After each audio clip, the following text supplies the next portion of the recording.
Когда португальские слова зазвучали в том маленьком джаз-клубе на Невском проспекте, я и не подозревал, что через час пойму, наконец, чего мне не хватало в жизни все эти годы. Сидел в третьем ряду потертого зала, где пахло старыми сигаретами и кофе, слушал знакомые звуки креольского диалекта и чувствовал, как что-то глубоко забытое медленно пробуждается в душе. Меня зовут Андрей Круглов. Мне 73 года, и я профессиональный переводчик. Человек, который всю жизнь строил мосты между языками и культурами, но так и не смог построить мост к сердцам собственных детей. За плечами 5 языков, 20 стран, сотни командировок и пустая квартира на окраине Санкт-Петербурга, где я доживаю свои дни в одиночестве.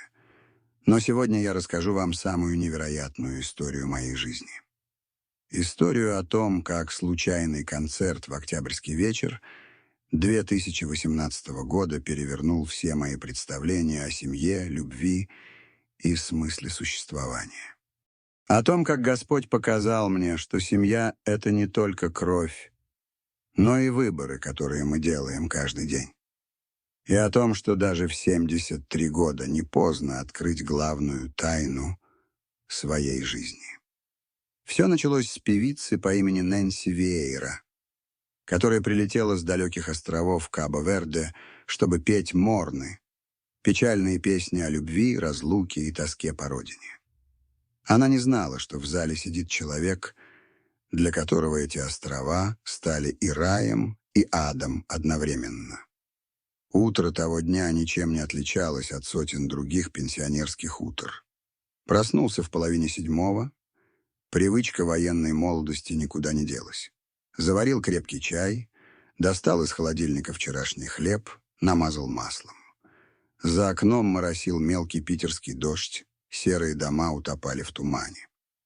Типичное октябрьское утро в городе, который когда-то был Ленинградом, а теперь снова стал Санкт-Петербургом.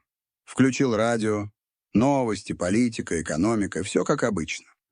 Цены растут, пенсии не успевают, молодежь уезжает за границу.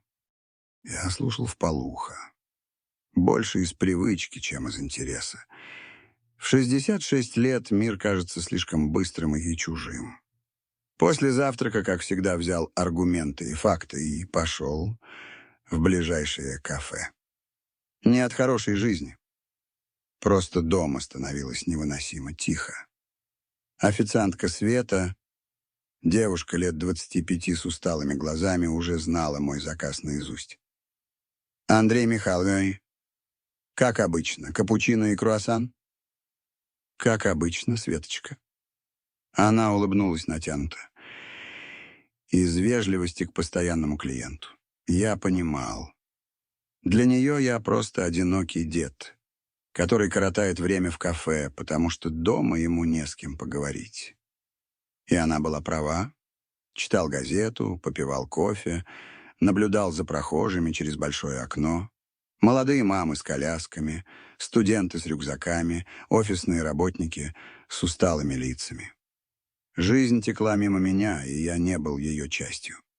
Был наблюдателем, сторонним зрителем в театре, где все роли уже распределены. Вечером, возвращаясь домой, остановился у афишной тумбы. Привычка переводчика. Всегда читать объявления, мало ли что интересного. И тут глаза зацепились за небольшой плакат. «Нэнси Веейра, певица из Кабо-Верде. Традиционные морны и кабо-вердские песни. Культурный центр «Петербург-концерт», Невский проспект, 78. 20 октября, 19:00. Кабо-Верде». Два слова, которые я не слышал много лет.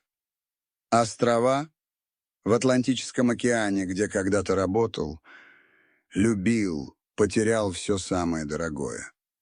Место, о котором старался не думать 30 лет.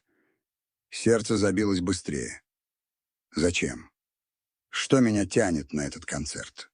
Ностальгия? Любопытство? Или что-то более глубокое, необъяснимое желание прикоснуться к прошлому, которое никогда не отпускало до конца? Постоял у афиши минут 5, борясь с собой. Разумный голос говорил: «Да, зачем тебе это? Только расстроишься. Вспомнишь то, что лучше забыть». Но другой голос, тихий, но настойчивый, шептал: «А вдруг? А вдруг это знак?» Голос из прошлого оказался сильнее. На следующий день купил билет. В кассе молоденькая девушка удивилась. «Дедушка, а вы точно на Морно идете? Это же африканские песни, очень специфические». «Точно?» — ответил я. «Я понимаю португальский». Она пожала плечами и продала билет. Наверное, подумала, ну что с него взять, старческая прихоть. Дома, сидя в своем потертом кресле с билетом в руках, я невольно погрузился в воспоминания. Квартира. Двухкомнатная хрущевка на окраине. Была полна артефактов прошлой жизни. На полках стояли словари на 5 языках. Стены украшали фотографии из командировок. Ангола, Мозамбик, Куба, Никарагуа. И среди них одна особенная, которую я старался не замечать. Панорама острова Сантьяго в Кабо-Верде. Взял фотографию в руки, стер пыль. Вулканические горы, белые домики, океан невероятной синевы. И где-то там, в этой красоте, осталась часть моей души. Часть, которую я потерял 31 год назад. Заварил чай покрепче, так, как любил в молодости. Достал из шкафа потрепанную тетрадь, дневник, который вел во время командировок. Перелистал страницы, находя записи из Кабо-Верде. Вот первая запись. 15 марта 1985 года. Прилетел в Прая. Жара невыносимая. Но океан компенсирует все. Работаю с Министерством образования. Люди добрые, открытые. А вот запись полугодом позже. 20 сентября 1985 года. Познакомился с Марией Кардозу из министерства. Удивительная женщина. Говорит на 4 языках, знает литературу лучше многих филологов. Глаза, как у Мадонны с картин Возрождения. И еще. 5 января 1986 года. Не могу больше скрывать от себя. Я влюблен в Марию. Это безумие. У меня семья в Ленинграде, а здесь...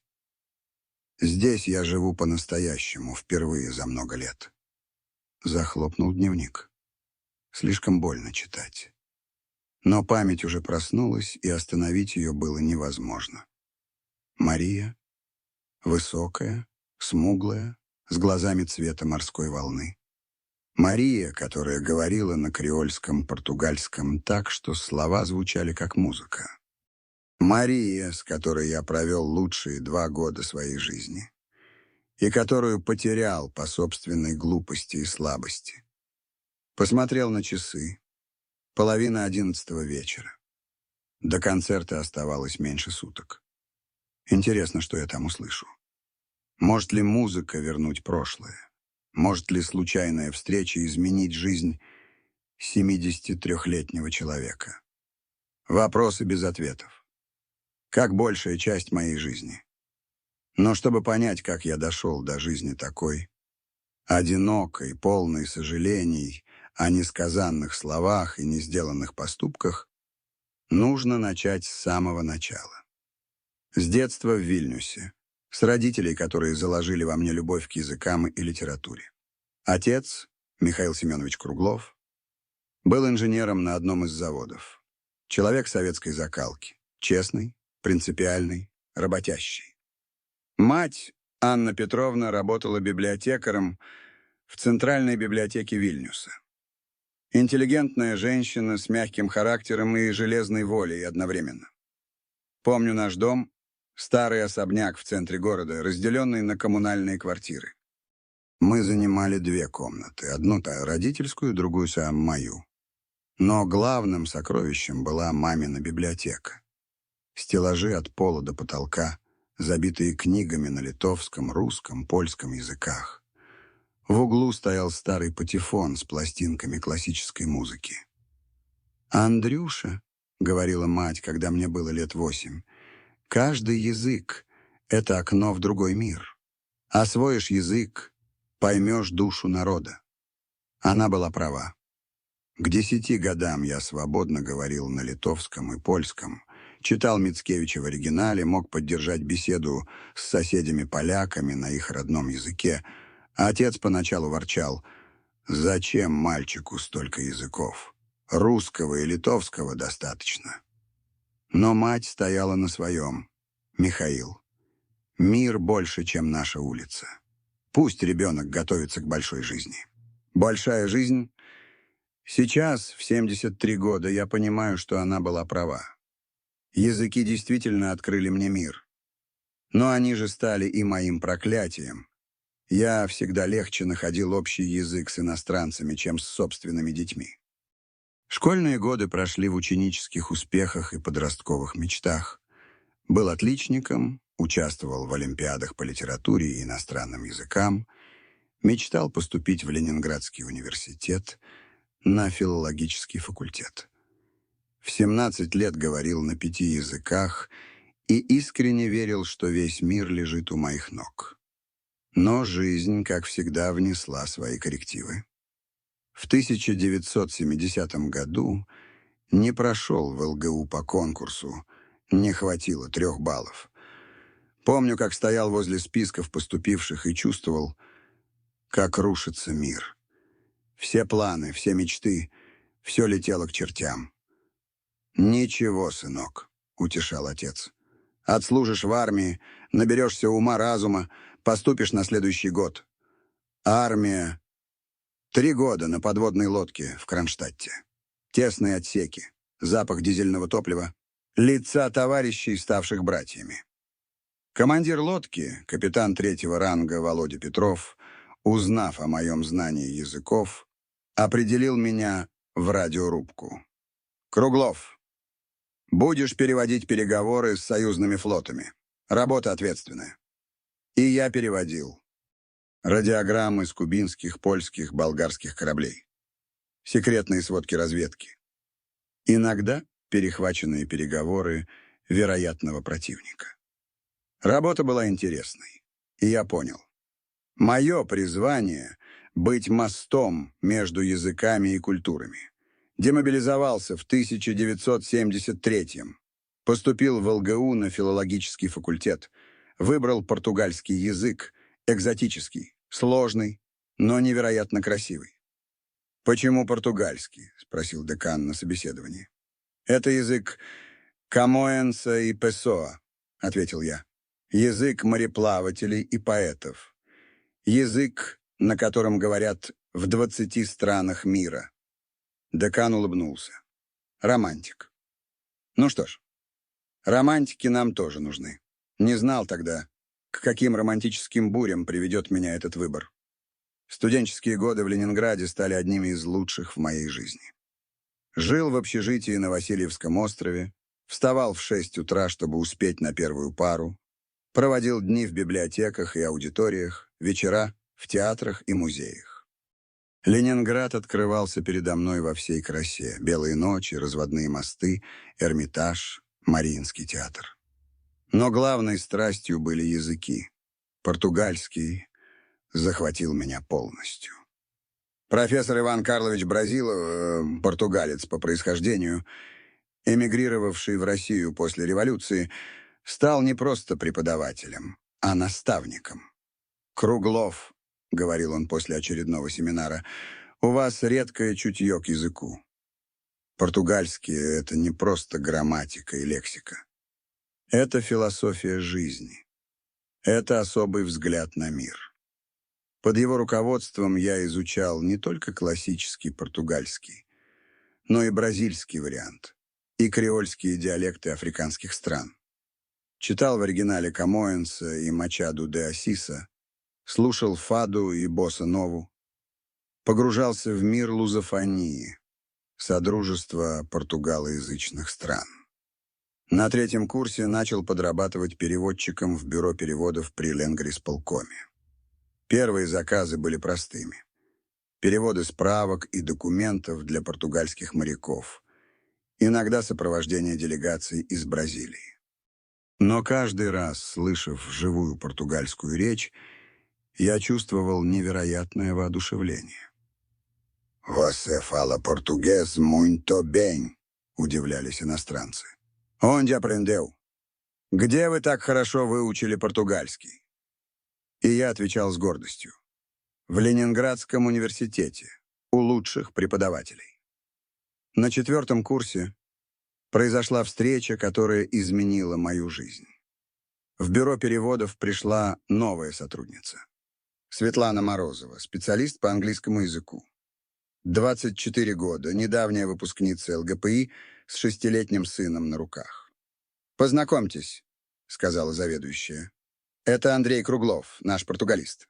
А это Светлана Морозова, будет вести английский». Светлана была красивой. Каштановые волосы, карие глаза, стройная фигура. Но главное, она была в отчаянном положении. Молодая мать, разведенка, пытающаяся совмещать работу и воспитание сына. «У меня проблема с пропиской», — призналась она мне через неделю знакомства. «Живу у подруги, но это временно. А без прописки не могу устроить Гришу в нормальный детский сад». Гриша? 6-летний мальчик с огромными глазами и серьезным выражением лица.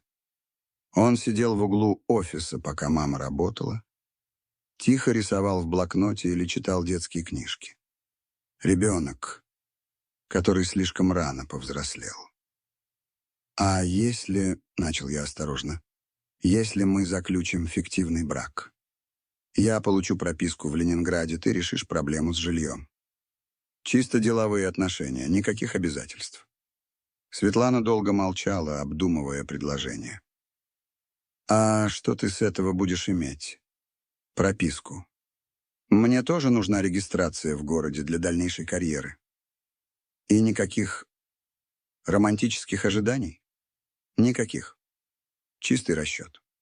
Она согласилась. В мае 1981 года мы расписались в ЗАГСе Василеостровского района. Свадьбы не было. Просто поставили штампы в паспорта и разошлись по своим делам. Но когда я переехал в коммуналку к Светлане и впервые увидел Гришу в домашней обстановке, что-то во мне переменилось. «Ты мой новый папа?» — спросил он, разглядывая меня серьезными глазами. «Папа Андрей», — поправила Светлана. «Так будет правильно?» «Папа Андрей». 2 слова, которые изменили мою жизнь. Этот мальчик поверил в них всем сердцем. И я поверил тоже. Первые месяцы мы жили осторожно, соблюдая дистанцию. У Светланы была своя комната с Гришей, у меня там маленькая каморка рядом с кухней. Мы вежливо здоровались по утрам, обсуждали бытовые вопросы, иногда вместе ужинали. Но не больше. Гриша же отнесся к моему появлению с детской непосредственностью. Для него я стал папой Андреем. Человеком, который по вечерам читает сказки, помогает с домашними заданиями, водит в зоопарк по выходным. «Папа Андрей, а ты правда знаешь 5 языков?» — спрашивал он, забираясь ко мне на колени. «Правда, Гришенька». «А научишь меня?» «Конечно, научу. И я учил». Начал с простых английских слов, потом перешел к португальским. Гриша оказался способным учеником. Схватывал на лету, запоминал произношения, с удовольствием повторял за мной фразы на разных языках. Сегодня на английском. «Доброе утро, мамочка», — объявлял он утром, входя на кухню. А теперь на португальском. «Бом дия, мамы», — добавлял я. Светлана смеялась. «Андрей, ты из моего сына полиглота делаешь. А что в этом плохого? Пусть мир для него будет больше». Постепенно я понял. Этот ребенок стал мне дороже, чем я ожидал. Гриша полюбил меня искренне, без задней мысли, как любят дети. И я полюбил его в ответ. Не как отчим, а как настоящий отец. К концу первого года совместной жизни наши отношения со Светланой потеплели. Мы стали друзьями, партнерами в воспитании Гриши, людьми, которые могут рассчитывать друг на друга. Романтики не было, но было взаимное уважение и понимание. «Андрей», — сказала она однажды вечером, когда мы мыли посуду после ужина, — «спасибо тебе. За Гришу, за то, что стал ему отцом». «Это взаимно», — ответил я. Гриша научил меня быть отцом. Но тогда я не знал, что впереди меня ждут испытания, которые проверят эту отцовскую любовь на прочность, и что через несколько лет я стану отцом еще одного ребенка. На этот раз по крови. И что именно в те годы, когда казалось, что жизнь налаживается, я встречу любовь всей жизни и потеряю ее навсегда. В марте 1985 года моя жизнь круто изменилась. В бюро переводов пришло предложение от Министерства иностранных дел. Нужен переводчик португальского языка для работы в республике Кабо-Верде. Командировка на 2 года, зарплата в валюте, проживание в служебной квартире. Для молодого специалиста это был шанс всей жизни. «Кабо-Верде», — повторила Светлана, рассматривая официальное письмо. «А где это?» «Острова в Атлантическом океане», — объяснил я, доставая атлас. «Смотри, вот здесь, в 500 километрах от Сенегала, бывшая португальская колония, независимость получили всего 10 лет назад». Гриша, которому исполнилось 8 лет, с интересом изучал карту. «Папа Андрей, а там есть пираты?» «Нет, Гришенька», — засмеялся я. «Пиратов там нет. Но есть океан, горы, красивые закаты. А когда ты вернешься?» Вопрос ребенка заставил меня задуматься. 2 года — это долгий срок. Гриша за это время вырастет, пойдет в 3 класс, многое изменится в его жизни. А я буду где-то за океаном, переводить речи чиновников и составлять отчеты. «Буду приезжать на каникулы», — пообещал я. «И письма писать каждую неделю». Светлана долго молчала, а потом сказала: «Соглашайся, Андрей. Это твоя профессия, твое призвание. Мы с Гришей справимся». В мае я вылетел из Ленинграда в Лиссабон, оттуда в Прая, столицу Кабо-Верде. Первое, что поразило — невероятная синева океана. Вода была такого насыщенного цвета, какого я никогда не видел ни в Балтийском, ни в Черном морях. Второе — запах. Смесь соленого бриза, тропических цветов и чего-то еще неопределимо экзотического. Аэропорт Прая представлял собой небольшое одноэтажное здание с выцветшей вывеской. Встречающий-то представитель посольства оказался веселым парнем лет 30 по имени Володя Кузнецов. «Добро пожаловать в рай», — сказал он, пожимая мне руку. «Здесь ты забудешь про дожди и снег, но и про русскую баню тоже забудешь». Ехали в город на древнем «Фольксвагене», который трещал на каждом ухабе. За окнами проплывали одноэтажные домики с красными черепичными крышами, пальмы, баобабы, группки местных жителей в ярких одеждах. «Сначала тебе покажется, что попал в сказку-то», — продолжал Володя. «Потом начнешь скучать по дому. А месяца через 3 полюбишь эти острова навсегда». Он оказался прав. Первые недели я ходил как зачарованный. Каждое утро просыпался от крика чаек и шума прибоя. Завтракал на террасе, любуясь панорамой столицы. Прая располагалась на плато над океаном. Белые и желтые домики как будто стекали по склону к воде. Служебная квартира находилась в центре города, в здании бывшей португальской колониальной администрации. Высокие потолки, массивная мебель красного дерева, окна с деревянными ставнями.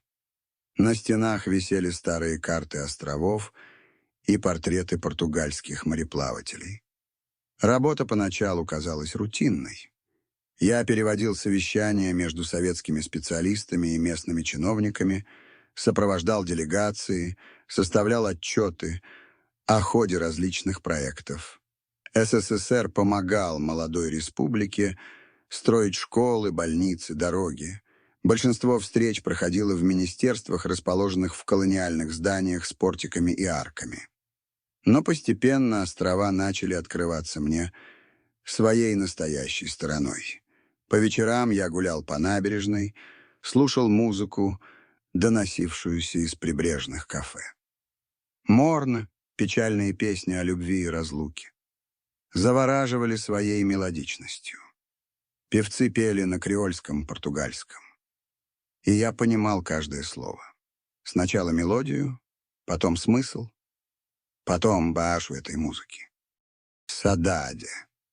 Одно из главных слов кабо-вердской культуры. Непереводимое понятие, означающее тоску по далекому, по потерянному, по недостижимому.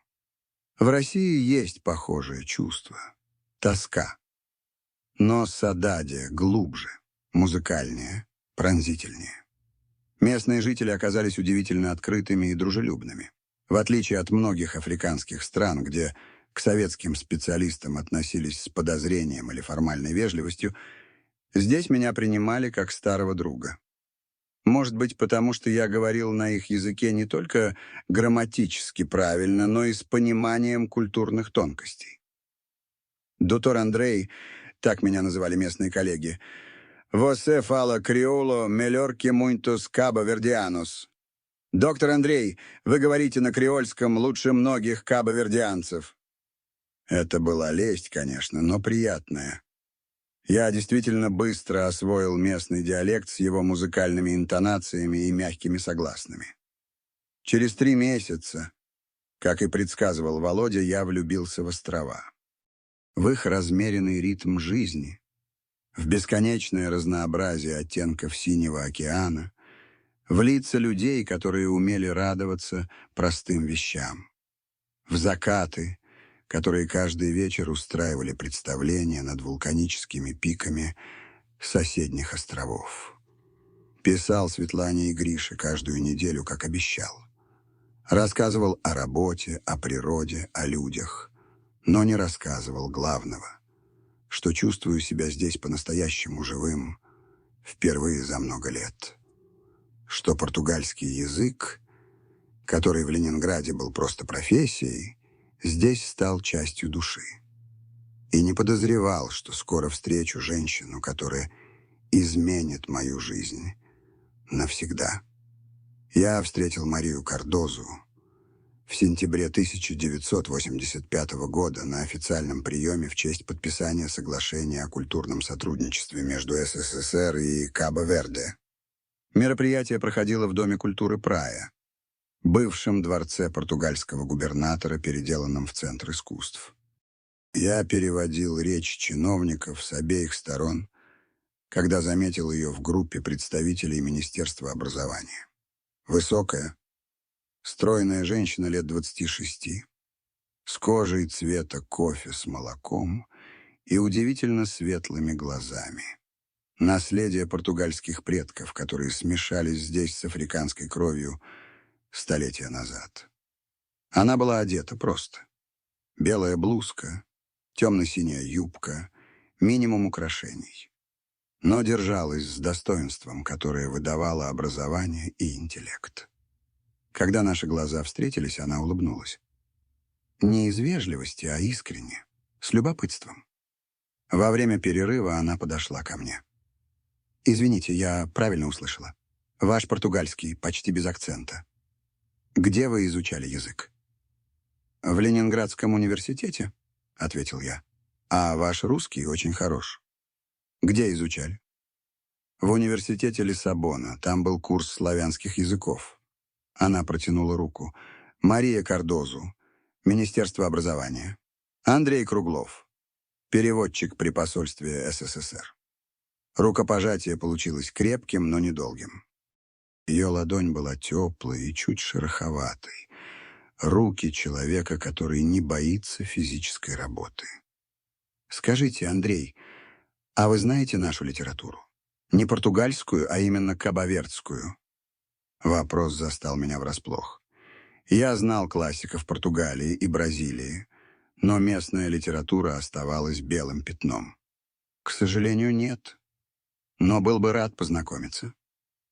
Тогда я могу кое-что порекомендовать. Эжену Товарищ, например. Или Балтазара Лопеша. Они писали о нашей Сададе лучше всех. Снова это слово. Сададе. В ее произношении оно звучало особенно мелодично. «А что такое Сададе для вас лично?» — спросил я. Мария задумалась, глядя в окно на океан. «Это чувство нашего народа. Мы всегда тосковали по чему-то далекому. Предки по Португалии, которую покинули. Эмигранты по островам, которые оставили в поисках лучшей жизни. Сададе — это любовь к тому, чего у тебя нет. Красиво сказано. Это не я сказала. Это Сезария Эвора пела. Наша главная певица». Разговор прервал возобновившийся официальный прием, но семя было посеяно. На следующий день я пришел в Министерство образования якобы по рабочим вопросам, но на самом деле, чтобы увидеть Марию снова. Она работала в отделе международного сотрудничества, занималась программами обмена студентами. Кабинет маленький, письменный стол, 2 стула, полки с папками и книгами. На стене висела карта мира с отмеченными флажками городами, где учились кабавердские студенты. Лиссабон, Москва, Париж, Сан-Паулу. Пересчитал я флажки. Впечатляет. Образование — наше единственное богатство, сказала Мария. У нас нет нефти, как в Анголе, нет алмазов, как в ЮАР. Есть только океан, ветер и умные головы. И музыка. Не забывайте про музыку. А вы понимаете наши морны? Стараюсь понять. Вчера слушал запись Сезарии Эворы. «Бесам мучо» на креольском звучит совершенно по-другому, чем в оригинале. Глаза Марии загорелись. Вы действительно слушали? Большинство иностранцев даже не пытаются понять нашу культуру. Я же переводчик. Моя работа — понимать. Переводчик переводит слова, а вы пытаетесь переводить души. Эта фраза запала мне в сердце. Переводить души? Именно так я воспринимал свою профессию, но никогда не слышал столь точного определения. С того дня мы начали встречаться каждую неделю. Якобы для работы над совместными проектами. Мария показывала мне отчеты о кабавердских студентах в советских вузах. Я переводил письма из московских и ленинградских институтов. Но больше мы говорили о литературе, музыке, жизни.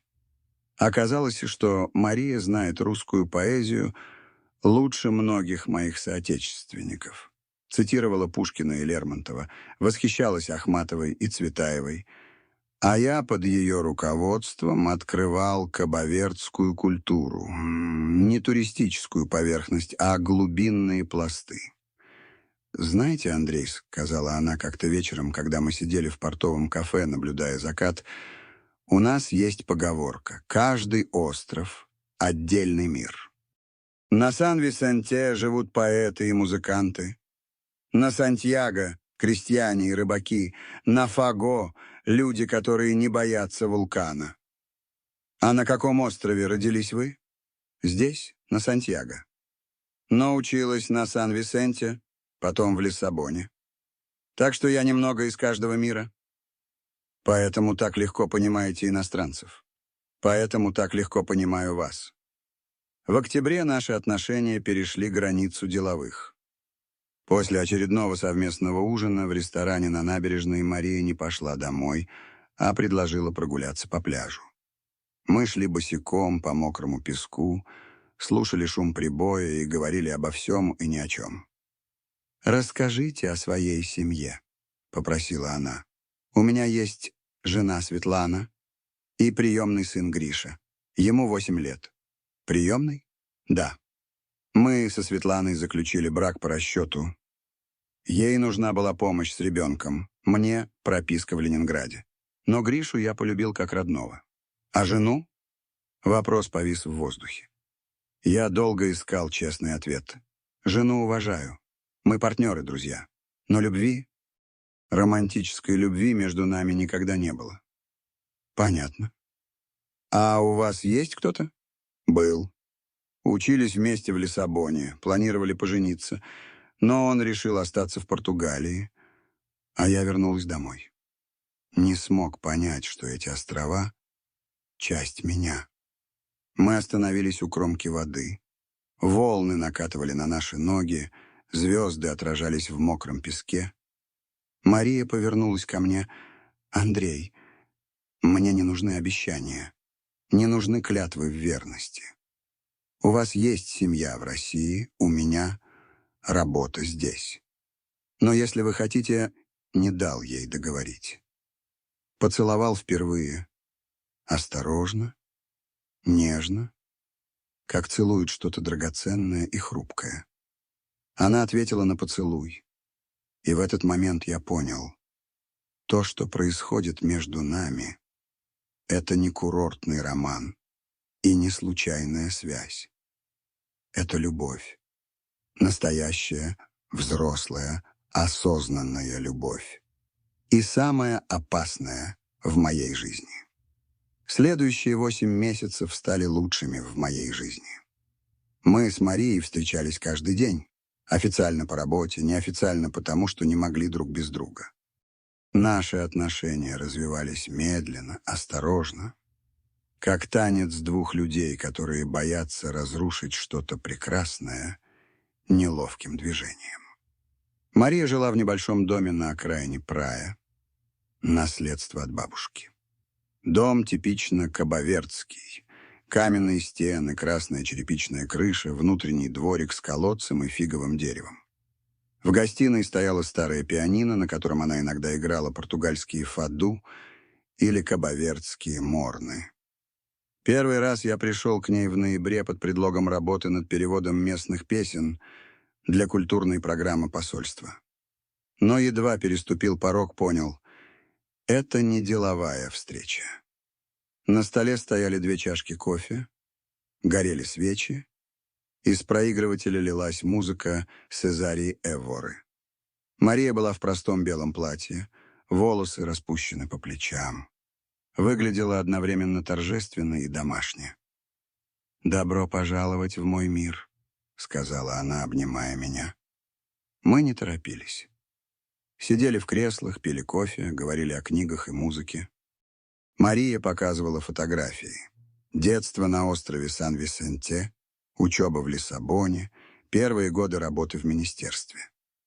«А это мои родители», — сказала она, показывая черно-белый снимок. Мать была учительницей, отец — капитаном рыболовецкого судна. Погибли в шторм, когда мне было 19. Сочувствую. Это, наверное, было очень тяжело. Было. Но они научили меня главному — никогда не бояться штормов. Ни настоящих, ни жизненных. Поздним вечером, когда свечи почти догорели, она взяла меня за руку и повела в спальню. Комната была простой. Деревянная кровать, комод с зеркалом, окно с видом на океан. На стене висела фотография Сезарии Эворы и картина неизвестного художника. Женщина в белом платье смотрит в морскую даль. «Это я когда-то нарисовала», — призналась Мария. «В Лиссабоне, когда очень скучала по дому. Автопортрет? Портрет всех кабавердских женщин. Мы всегда ждем кого-то из-за моря. Той ночью мы стали любовниками. Не в грубом смысле этого слова, а в самом высоком. Людьми, которые любят друг друга всем существом. Мария была нежной и страстной одновременно. Умела отдаваться полностью и принимать также полно. «Я никогда не чувствовала себя так», — прошептала она, лежа у меня на груди, как будто нашла вторую половину души. «Я тоже», — ответил я честно. С декабря мы перестали скрывать отношения от коллег. В маленьком городе все равно все друг о друге знают, а притворяться стало невыносимо. Советские товарищи отнеслись к роману философски. Дальние командировки располагают к таким связям. Местные коллеги были рады за Марию, мол, наконец-то нашла достойного мужчину.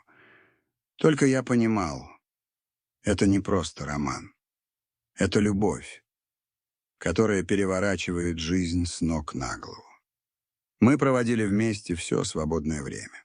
По выходным ездили на другие острова, купались в океане, лазили по вулканическим горам, танцевали под живую музыку в прибрежных барах. Мария показывала мне настоящий Кабо-Верде. Не туристический, а живой, с его радостями и проблемами. Я писал домой реже, отговариваясь загруженностью на работе. Как объяснить Светлане, что встретил женщину, рядом с которой чувствую себя не переводчиком кругловым, а просто Андреем, мужчиной, который научился любить по-настоящему? В феврале 1986 года Мария спросила: «А что будет дальше? Твоя командировка заканчивается через год». Мы сидели на террасе ее дома, смотрели на закат. Я обнимал ее за плечи, чувствовал знакомый запах ее волос, смесь морской соли и франжипани. «Не знаю», — ответил я честно. «Попрошу продлить командировку. А семья в России? Поговорю со Светланой. Мы заключали брак по расчету. Она поймет. А мальчик?» Вопрос о Грише был самым болезненным. Я скучал по приемному сыну, но не мог представить жизнь без Марии. С Гришей сложнее. Но он умный, поймет. Мария долго молчала, а потом сказала: «Не разрушай семью из-за меня, Андрей. Я сильная, справлюсь одна. А я без тебя не справлюсь. Справишься. У тебя есть долг перед ребенком, который считает тебя отцом. А перед тобой у меня нет долга. Перед любовью долга не бывает. Любовь — это дар, а не обязательство». Но я не хотел выбирать между любовью и долгом. Наивно верил, что можно найти решение, которое устроит всех. В мае, когда до конца командировки оставалось полгода, я написал официальное прошение о продлении срока работы в Кабо-Верде еще на 2 года. Обосновывал необходимостью завершить начатые проекты, важностью культурного обмена своим профессиональным интересом. На самом деле просил продлить право любить.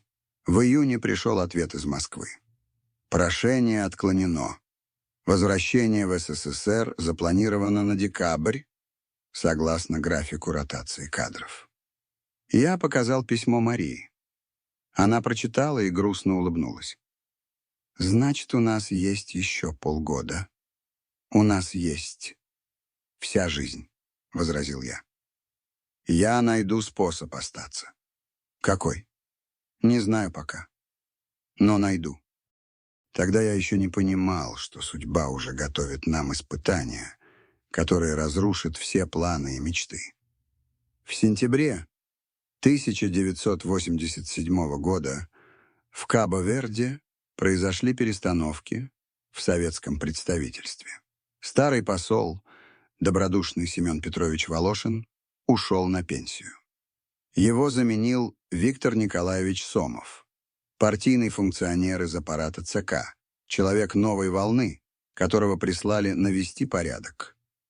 Сомову было лет 50, лицо волевое, взгляд цепкий. На первом же собрании сотрудников он заявил: «Товарищи, времена меняются. Горбачев требует от нас не только профессионализма, но и безупречного морального облика.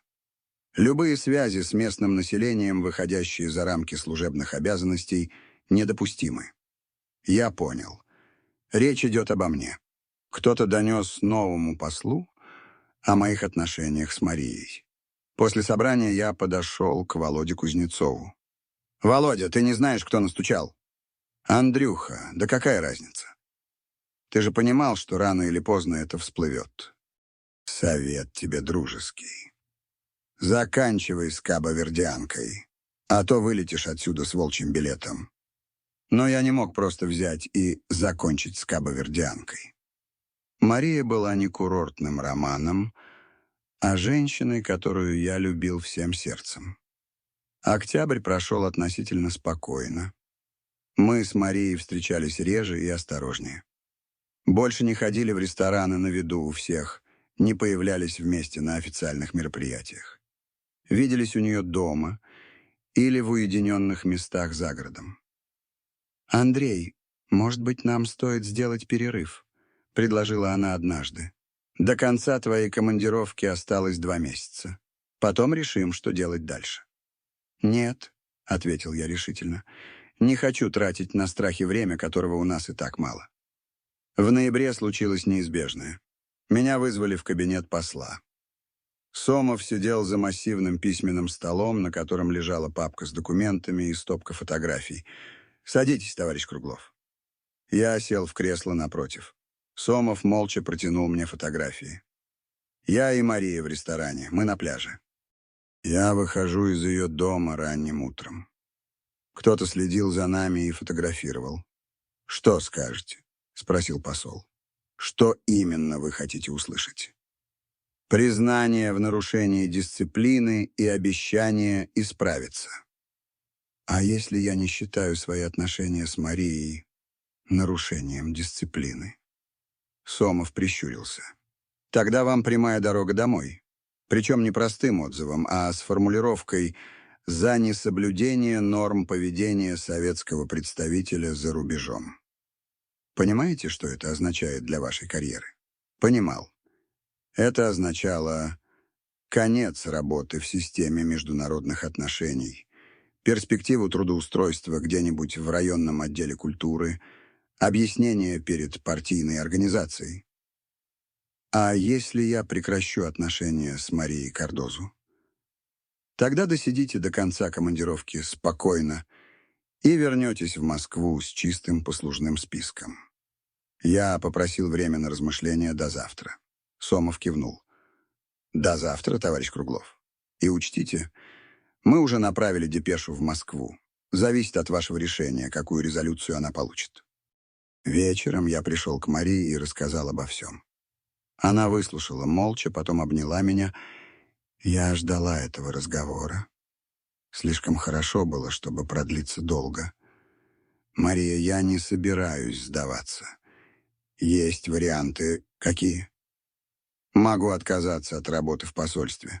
Остаться здесь частным лицом, найти работу переводчика. На что жить? Здесь зарплаты мизерные. Найдем способ. Главное — быть вместе». Мария покачала головой. «Нет, Андрей. У тебя есть сын в России, который ждет отца. Не разрушай жизнь из-за меня. А что же мне делать с любовью к тебе? Унести в сердце. Как уносят все кабавердские мужчины, которые уплывают за океан в поисках работы. Но они возвращаются. Да. Через годы, через десятилетия. А иногда не возвращаются совсем. На следующий день я пришел к Сомову и сказал, что готов прекратить отношения с Марией Кардозу. Посол удовлетворенно кивнул. «Мудрое решение, товарищ Круглов. Депеша в Москву будет содержать положительную характеристику». Но обмануть сердце оказалось невозможно. Мы с Марией продолжали встречаться тайно, с еще большей осторожностью. Каждое свидание могло стать последним, и от этого любовь становилась еще острее. В декабре, за неделю до отъезда, мы провели последнюю ночь вместе. Сидели на террасе ее дома, смотрели на звезды, слушали шум океана. «Что ты будешь делать после моего отъезда?» — спросил я. «Работать. Жить. Помнить. А если я вернусь? Когда?» «Не знаю. Через год, через 5 лет я буду ждать», — пообещала она. «Но не требуй от меня ждать всю жизнь. Сколько? Сколько смогу». В последнее утро я проснулся рядом с ней, смотрел на спящее лицо и понимал, расстаюсь с самым дорогим, что было в моей жизни. В аэропорту мы обнялись в последний раз. Люди смотрели на нас с пониманием. Кабовердианцы привыкли к разлукам. «Науми Скеса», — прошептала Мария, — «не забывай меня». «Никакой», — ответил я, стараясь не плакать. «Никогда». Самолет взлетел над Синим океаном, и я увидел в иллюминаторе острова, которые стали для меня раем и адом одновременно. Я не знал тогда, что Мария уже носит под сердцем наш ребенок. Не знал, что через 31 год случайный концерт в петербургском клубе вернет меня к той боли и той любви. Не знал, что история только начинается. Декабрь 1987 года. Ленинград встретил меня снегом, морозом и серым небом. После 2,5 лет под тропическим солнцем русская зима показалась особенно суровой. В аэропорту Пулково меня встречали Светлана с Гришей, оба в теплых шубах с красными от мороза лицами. «Папа Андрей!» — закричал Гриша, бросаясь мне на шею. «Ты приехал навсегда?» «Навсегда, Гришенька», — ответил я, обнимая 10-летнего мальчика. За 2 года он вытянулся, стал серьезнее, но глаза остались такими же доверчивыми. Светлана обняла меня сдержанно, по-дружески. За время разлуки она тоже изменилась. Стала увереннее в себе, самостоятельнее. Женщина, которая научилась обходиться без мужской помощи. «Как долетел?» — спросила она по дороге домой. «И как там дела?» «В письмах ты писал мало подробностей». «Нормально долетел». «А дела?» «Дела закончились?» — ответил я уклончиво. Дома все было по-прежнему. Та же коммунальная квартира на Петроградской стороне, те же соседи, тот же запах кухни. Только моя каморка выглядела музейно. Светлана аккуратно сложила мои вещи, протирала пыль, но не трогала личные предметы. «Я сохранила все твои книги», — сказала она, — «и фотографии». «Фотографии?» На письменном столе стояла рамка с нашим семейным снимком. Я, Светлана и маленький Гриша. Картинка благополучной советской семьи. Только я знал, насколько эта картинка далека от реальности моих чувств. Первые дни прошли в попытках адаптироваться к северной жизни. Я ходил по морозному городу, встречался с друзьями, рассказывал о я работе в Африке. Все интересовались экзотикой, животными, природой, местными обычаями. Никто не спрашивал о том, что было для меня главным. С работой тоже вышла проблема. Оказалось, что мой статус невыездного уже действует. Информация из посольства дошла до Москвы быстрее меня самого. В Министерстве иностранных дел мне вежливо объяснили, что в данное время подходящих вакансий нет, будем держать в резерве. Пришлось искать другую работу. Через знакомых устроился директором магазина бытовой техники на Васильевском острове. Зарплата смешная по сравнению с валютными командировочными, но стабильная. И главное, я был дома каждый день. Гриша этому обрадовался больше всех. «Папа Андрей, теперь ты будешь водить меня в школу?» «Буду, сынок». «И на хоккей?» «И на хоккей. И на рыбалку летом?» «И на рыбалку». Мальчик планировал нашу совместную жизнь с детским энтузиазмом, а я старался не думать о том, что где-то за океаном осталась половина моей души. Но не думать о Марии было невозможно. Каждый вечер, засыпая в узкой кровати своей каморки, я вспоминал ее дом, терапию с видом на океан, запах франжипани в ее волосах, закрывал глаза и слышал португальскую речь, шум прибоя, морны в исполнении уличных музыкантов. Светлана заметила мое состояние. «Андрей, что с тобой? Ты какой-то отсутствующий, как будто не здесь». «Привыкаю к новой жизни», — отвечал я. «Командировки выматывают. А может, там была женщина?» спросила она прямо однажды вечером, когда мы мыли посуду после ужина. Вопрос застал врасплох. Я замер с тарелкой в руках, не зная, что ответить. «Была», — признался наконец. «Но это закончилось». Светлана кивнула понимающе. Я так и думала. Иначе ты не был бы таким несчастным. Несчастным? Андрей, я живу с тобой 6 лет. Вижу, когда тебе плохо. Ее понимание растрогало и удивило одновременно. Женщина, с которой меня связывал деловой брак, оказалась более чуткой, чем я ожидал. «Хочешь поговорить?» — предложила она. «Не знаю. Это сложно. Попробуй». И я рассказал. Не все, но главное, что встретил в Кабо-Верде женщину, которую полюбил по-настоящему впервые в жизни. Что пришлось выбирать между любовью и карьерой. Что выбрал карьеру, но счастливым от этого не стал. Светлана выслушала молча, потом сказала: «Понятно. А теперь что будешь делать?» «Не знаю. Жить дальше, наверное. С нами? А куда деваться? Можно развестись. Официально. Гриша уже большой, поймет». Предложение было неожиданным. За годы формального брака я привык считать Светлану частью своей жизни. Не любимой женщиной, но партнером, другом. «Ты этого хочешь?» — спросил я. «Я хочу, чтобы ты был счастливым», — ответила она. «А несчастливый мужчина в доме — это тяжело для всех. Дай время подумать». «Конечно». Тем временем жизнь входила в привычную колею. Работа в магазине оказалась несложной. Принимать товары, следить за продажами, решать текущие проблемы.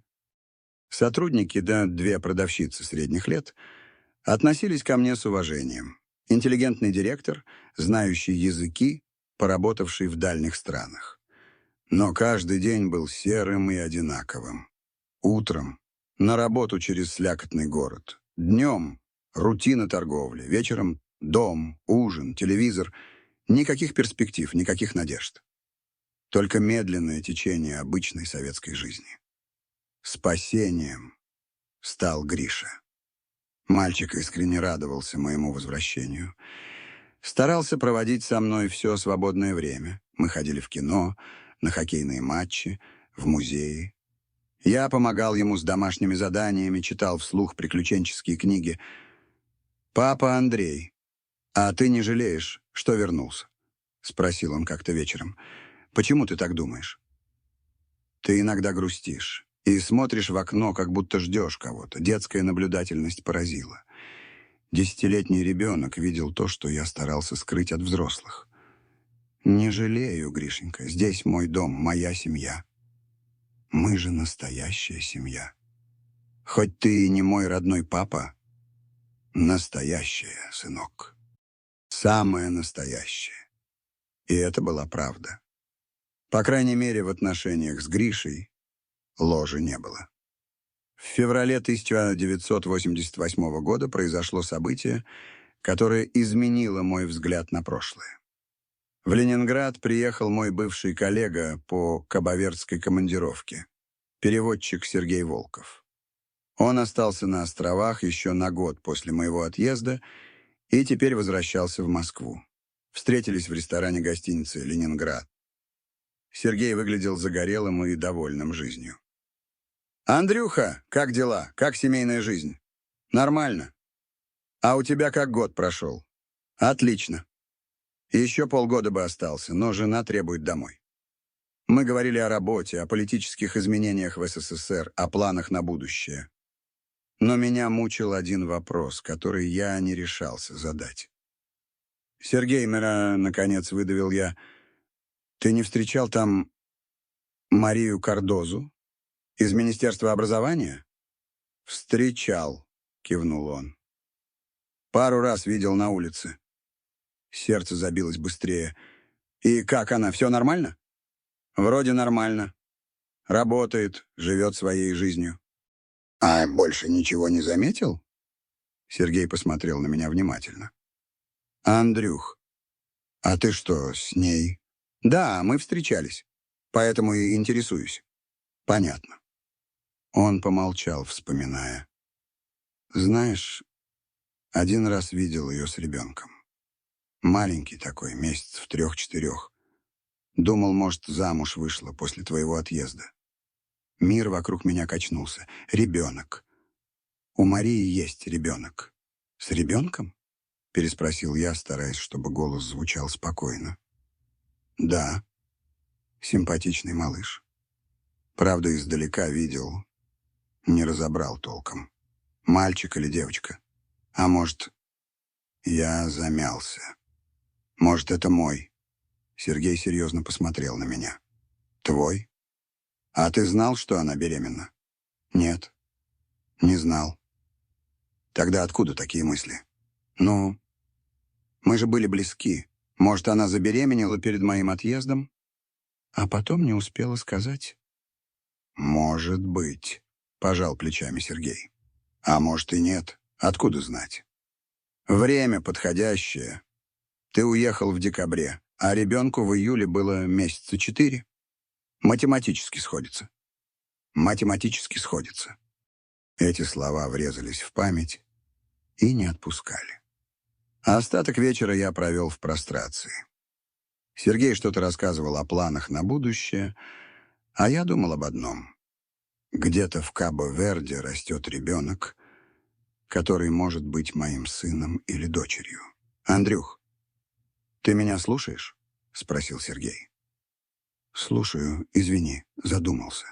О ребенке? О ребенке. А хочешь совет? Говори. Забудь. Если даже это твой ребенок, что ты можешь изменить? Туда тебя не пустят, оттуда он не приедет. Живи своей жизнью. Разумный совет».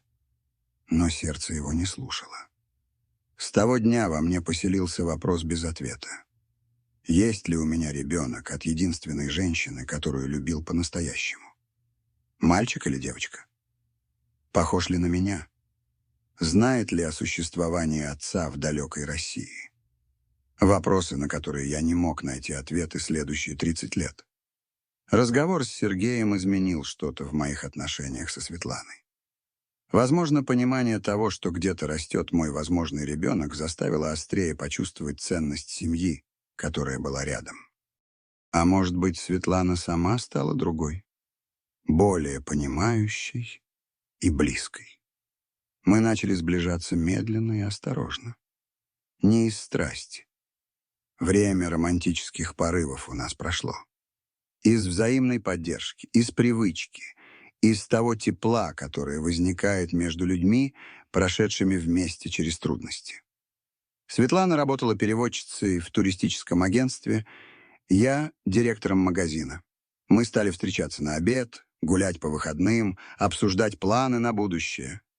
Гриша радовался, видя, что родители стали ближе друг к другу. «Папа Андрей, мама Света, а у меня будет братик или сестричка?» — спросил он однажды за ужином. Вопрос застал нас врасплох. Мы с Светланой переглянулись. Тема детей никогда не обсуждалась между нами. «А ты хочешь?» — спросила Светлана. «Очень хочу. Тогда я буду старшим братом, как Петька из нашего класса». «Увидим», — уклончиво ответил я. Но мысль о ребенке запала в душу. С одной стороны, где-то в Кабо-Верде, возможно, рос мой сын или дочь, о которых я ничего не знал. С другой, рядом была женщина, готовая подарить мне еще одного ребенка. Уже точно моего. Весной 1989 года наши отношения со Светланой стали по-настоящему близкими. Не скажу, что это была страстная любовь. Время таких чувств для меня навсегда осталось на далеких островах. Но это была настоящая привязанность, основанная на взаимном уважении и понимании. «Андрей», — сказала она однажды вечером, когда мы сидели на кухне за чаем, — «я хочу ребенка от тебя». «Серьезно?» «Серьезно. Гриша растет. Скоро станет подростком, будет от нас отдаляться. А я хочу еще раз почувствовать себя мамой. А я? Хочу ли я стать отцом? Не знаю. Скажи сам. Я долго думал над ее словами. Отцовство для меня было связано с Гришей, мальчиком, которого полюбил как сына, хотя он не был моим по крови. А теперь появлялась возможность стать отцом биологическим. «Хочу», — ответил я наконец. В октябре 1989-го Светлана объявила, что беременна. Гриша, которому исполнилось 12 лет, был в восторге. «Ура! У меня будет братик. Или сестричка», — поправила мама. «Все равно. Я буду его учить играть в хоккей». Беременность Светланы проходила легко. Она работала до последнего месяца. Я старался быть максимально внимательным и заботливым.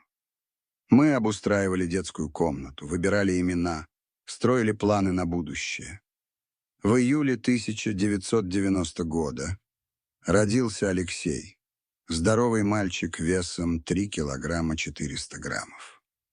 Я впервые в жизни держал на руках своего ребенка, существо, которое было частью меня генетически. Чувства были сложными и противоречивыми. С одной стороны, гордость и нежность к сыну. С другой — странная отстраненность, которую я не мог объяснить. Гриша, не мой по крови, всегда вызывал во мне более сильные эмоции, чем новорожденный Алеша. «Красивый малыш», — сказал я Светлане в роддоме.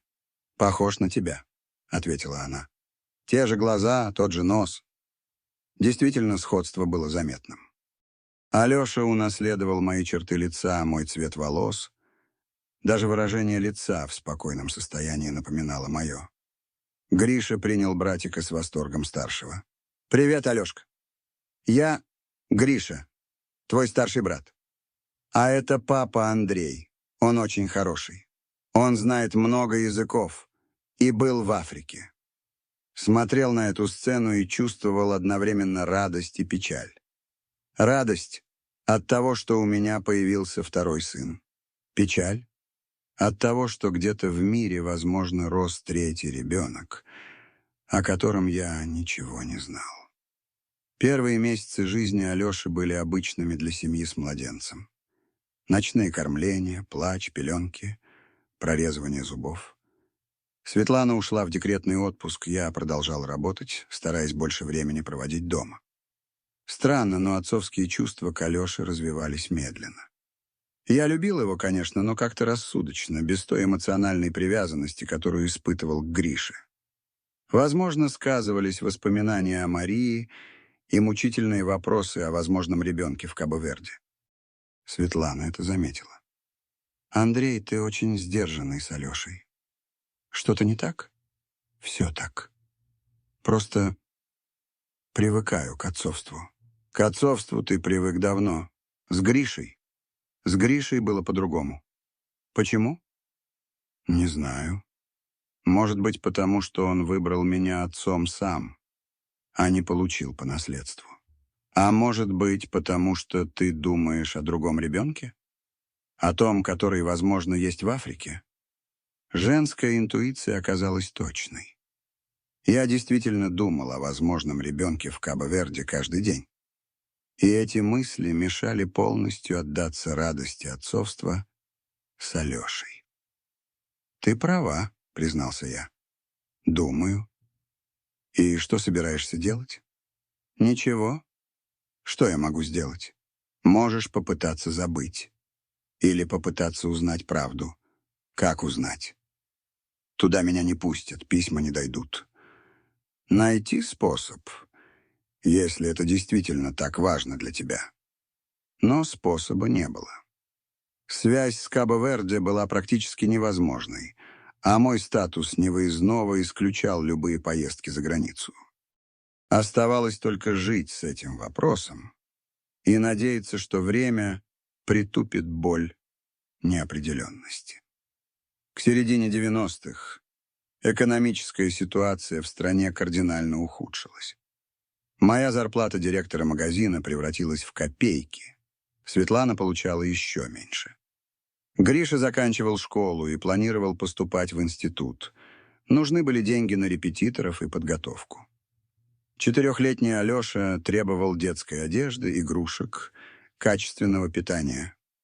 В такой ситуации предложение от строительной компании «Энергострой» показалось спасением. Требовался переводчик португальского языка для работы на строительстве гидроэлектростанции в Анголе. Контракт на 2 года, зарплата в долларах, в 10 раз превышающая московские стандарты. «Ангола», — повторила Светлана, изучая договор. «Опять Африка». «Опять португальский язык», — добавил я мрачно. «Не хочешь ехать? Хочу заработать денег для семьи. Но не хочу снова окунаться в португалоязычный мир. Почему? Потому что португальский язык навсегда ассоциировался у меня с Марией и Кабо-Верде. Каждое слово на этом языке будет напоминать о потерянной любви и возможном ребенке где-то за океаном. Но деньги были нужны позарез. В сентябре 1994 года я вылетел в Луанду, столицу Анголы. Страна находилась в состоянии гражданской войны между правительством и повстанцами УНИТА. Строительство ГЭС велось под охраной правительственных войск. Жили мы в укрепленном лагере за колючей проволокой. Ангола встретила меня знакомыми звуками португальской речи, но на этот раз они не радовали, а ранили. Каждая фраза, каждое слово возвращали к воспоминаниям о Кабо-Верде. О том, как Мария говорила на этом языке, как мы читали вместе португальскую поэзию, как она учила меня понимать креольские диалекты. Работать было тяжело не только психологически, но и физически. Жара, влажность, постоянная угроза обстрелов. Португальский здесь звучал иначе, чем в Кабо-Верде. Более резко. С африканскими интонациями, иногда смешанный с местными языками. Но основа оставалась той же, и каждый рабочий день превращался в пытку воспоминаниями. Особенно тяжело было по вечерам, когда работа заканчивалась, и оставалось время для размышлений. Я сидел в своем вагончике, слушал дождь по металлической крыше и думал о том, что где-то в 1000 километров отсюда живет женщина, которую когда-то любил, и, возможно, растет наш ребенок. Письма домой писал регулярно, но сдержанно. Рассказывал о работе, о природе, о местных людях. Не писал о том, как каждый день португальской речи разрывает душу на части. Через год к ситуации добавилась новая сложность. Светлана приехала в Анголу. Оставила 5-летнего Алешу с моей матерью в Питере, а сама решила присоединиться ко мне. «Надоело одной воспитывать ребенка», — объяснила она. «И зарплата здесь хорошая. Найду работу переводчицей». Она действительно нашла работу в представительстве одной из европейских гуманитарных организаций. Мы снова жили вместе. Теперь уже в Африке, в окружении войны и нестабильности. Но близость с женой в португалоязычной стране только усиливала мои внутренние противоречия.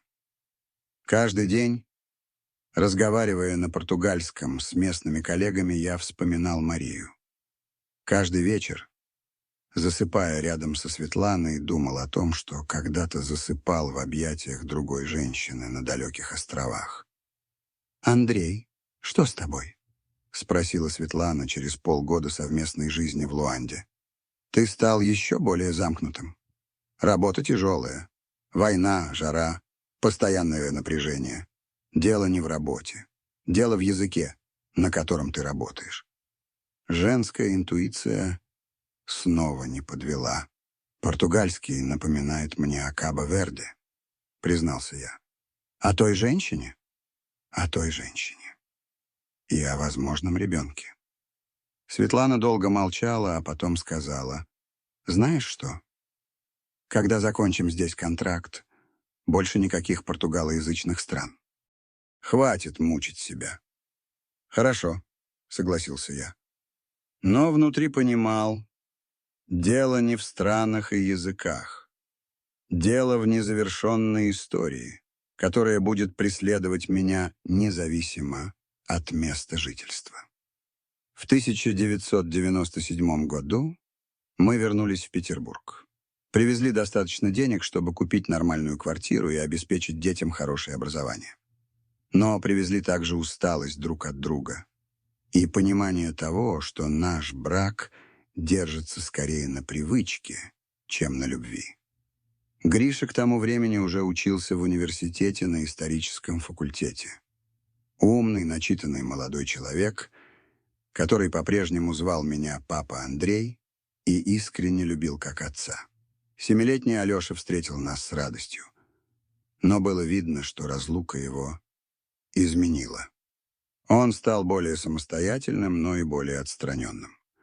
За 3 года разлуки связь между нами ослабла. «Папа, а ты больше не будешь уезжать?» — спросил он в первый вечер. «Не буду, сынок». «А на каком языке ты там говорил?» «На португальском. А научишь меня?» «Обязательно научу». Но учить Алешу португальскому оказалось болезненно. Каждый урок возвращал к воспоминаниям о Марии, каждое слово напоминало о возможном ребенке где-то за океаном. Постепенно я понял. Португальский язык стал для меня проклятием. Он был связан с самыми яркими и самыми болезненными воспоминаниями жизни. И пока эта боль не утихнет, язык будет напоминанием о незавершенной истории. К началу 2000-х стало очевидно, что наш брак со Светланой исчерпал себя. Мы жили как соседи. Вежливые, заботливые друг о друге, но абсолютно чужие эмоционально. Секса между нами не было уже несколько лет. Разговоры касались только бытовых вопросов и воспитания детей. «Андрей, нам нужно серьезно поговорить», — сказала Светлана в один из февральских вечеров 2007 года. Алёше было 17 лет, он заканчивал школу. Гриша уже работал в музее после окончания университета, жил отдельно. «О чем?» — просил я, хотя догадывался. «О разводе. Я встретила человека». Известие не стало шоком. Наоборот, принесло облегчение. Светлана была еще молодой женщиной. 47 лет, привлекательной, умной. Она заслуживала настоящей любви, а не формального партнерства, которое у нас было. «Кто он?» — просил я без ревности, из простого любопытства. «Володя Карпов. Работает в той же туристической компании. Вдовец, детей нет. Хороший человек». «И что предлагаешь?» «Развестись официально. Квартиру оставить Алёше. Все равно он скоро будет поступать в институт. Я перееду к Володе, ты найдешь что-то свое». Предложение было разумным. Мы расписались когда-то по расчету же, и разводились. «А как Алёша отнесется?» — спросил я. «Нормально. Он уже взрослый, понимает, что у родителей может быть личная жизнь». «А Гриша?» «Гриша всегда больше к тебе был привязан. Останется на твоей стороне». Развод оформили быстро и без скандалов. Имущество делить было нечего. Квартира досталась Алёше, сбережений не было, личные вещи каждый забрал свои. Алёша отнесся к разводу родителей спокойно. В 17 лет у него были свои заботы и интересы.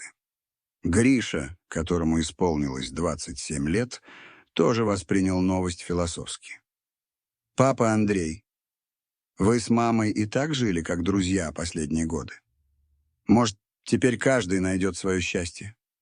Я снял однокомнатную квартиру на Васильевском острове и начал жизнь холостяка в 55 лет. Работал переводчиком в частной фирме. Без командировок, без португальского языка, только английский и немецкий. Зарплата небольшая, но на жизнь хватало. Свободное время проводил в одиночестве. Читал книги, ходил в театры, изредка встречался с Гришей. С Алешей отношения стали более прохладными. Подросток воспринимал развод родителей как предательство, даже если не говорил этого вслух. Иногда, очень редко, ходил на свидания. Знакомился с женщинами через коллег или в культурных центрах. Но серьезных отношений не завязывалось. В сердце по-прежнему жила память о Марии и на фоне той любви все остальные казались бледными и неинтересными. Постепенно я начал привыкать к одиночеству. Даже находить в нем определенные плюсы. Никому не нужно было объяснять свои поступки. Можно было планировать время исключительно по собственному желанию, читать до утра или смотреть фильмы на иностранных языках. Но пустота внутри никуда не исчезала. Особенно остро она ощущалась по вечерам, когда работа заканчивалась, и оставалось время для размышлений. Я сидел в своем кресле, пил чай и думал о том, как прожил уже больше половины жизни, но главные вопросы так и остались без ответов.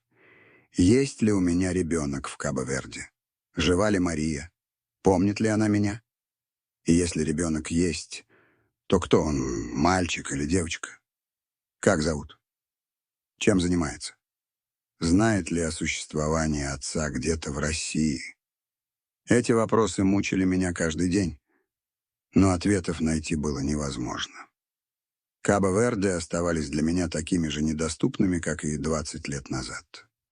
В 2010 году я вышел на пенсию. 58 лет.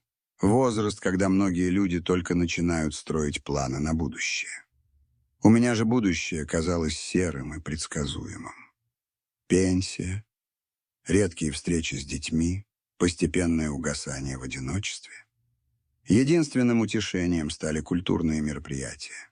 Театры, концерты, выставки. Я посещал их регулярно, находя в искусстве отдушину от житейской пустоты. И особенно меня тянуло к португальской и латиноамериканской культуре. Не знаю почему.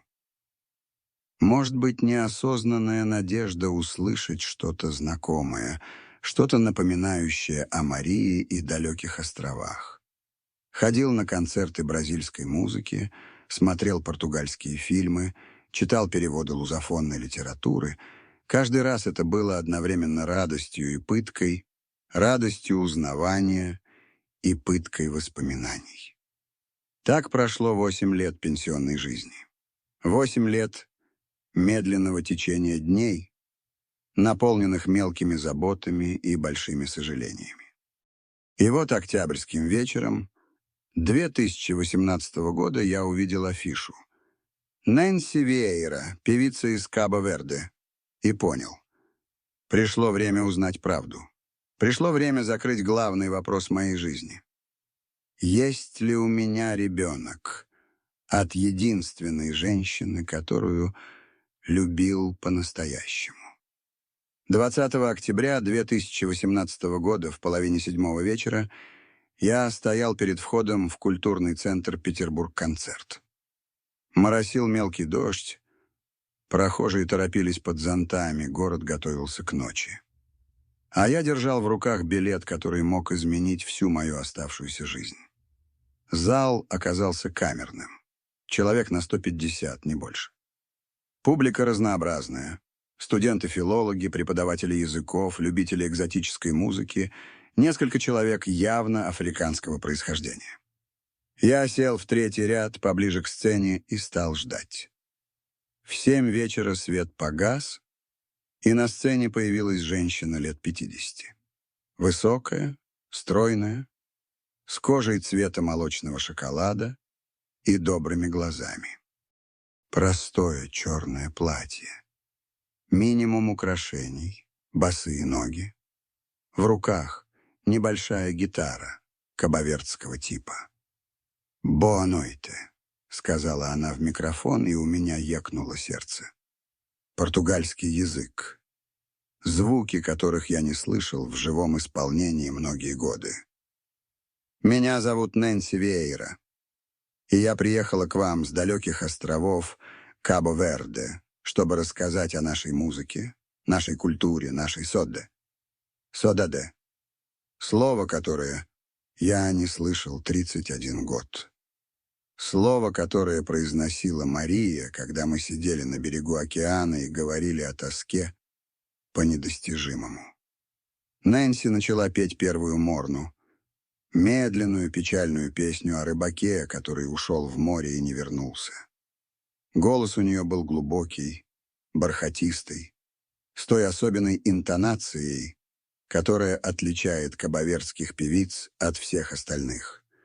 Она пела о море, о разлуке, о вечном ожидании. Я сидел как зачарованный, и с каждой песней прошлое возвращалось все ярче. Вот так же пел уличный музыкант у портового кафе в Прая. Вот так же звучала музыка в доме Марии, когда мы танцевали на террасе под звездным небом. Вот так же пела сама Мария, когда думала, что я ее не слышу. «Эта песня называется «Старинья дамор», — объявила Нэнси перед очередной композицией. «История любви. О женщине, которая всю жизнь ждет мужчину, ушедшего за океан». И она запела историю, которая могла быть историей Марии, о любви, которая не знает расстояний, о верности, которая сильнее времени, о надежде, которая не умирает даже через десятилетия разлуки. Слезы катились по моим щекам, и я не стеснялся их. Вокруг люди тоже плакали. Музыка была настолько пронзительной, что затрагивала самые глубокие струны души. Концерт длился 1,5 часа. Нэнси пела морны и калейдейры, рассказывала о каждом острове Кабо-Верде, о традициях и обычаях своего народа. Но для меня это было не концертом, а путешествием в прошлое. В те 2 года, которые стали самыми яркими в моей жизни. Когда музыка закончилась и зажегся свет, зал долго аплодировал. Нэнси кланялась, улыбалась, благодарила за теплый прием, а я сидел неподвижно, не в силах встать и уйти. Слишком сильными были эмоции, которые всколыхнула эта музыка. «Сеньор, истабем?» — услышал я мягкий голос рядом. «Сеньор, все в порядке?» Поднял голову и увидел Нэнси. Она стояла рядом с моим креслом, смотрела с участием. «Дискулпе», — начал я на португальском, вставая. «Извините, я просто... «Это музыка... Você fala португес?» — удивилась она. «Вы говорите по-португальски?» «Да. Работал когда-то на ваших островах, в 80-х». Лицо Нэнси озарилось пониманием. «Ах, ентендо. Теперь понимаю, почему вы так эмоционально реагировали.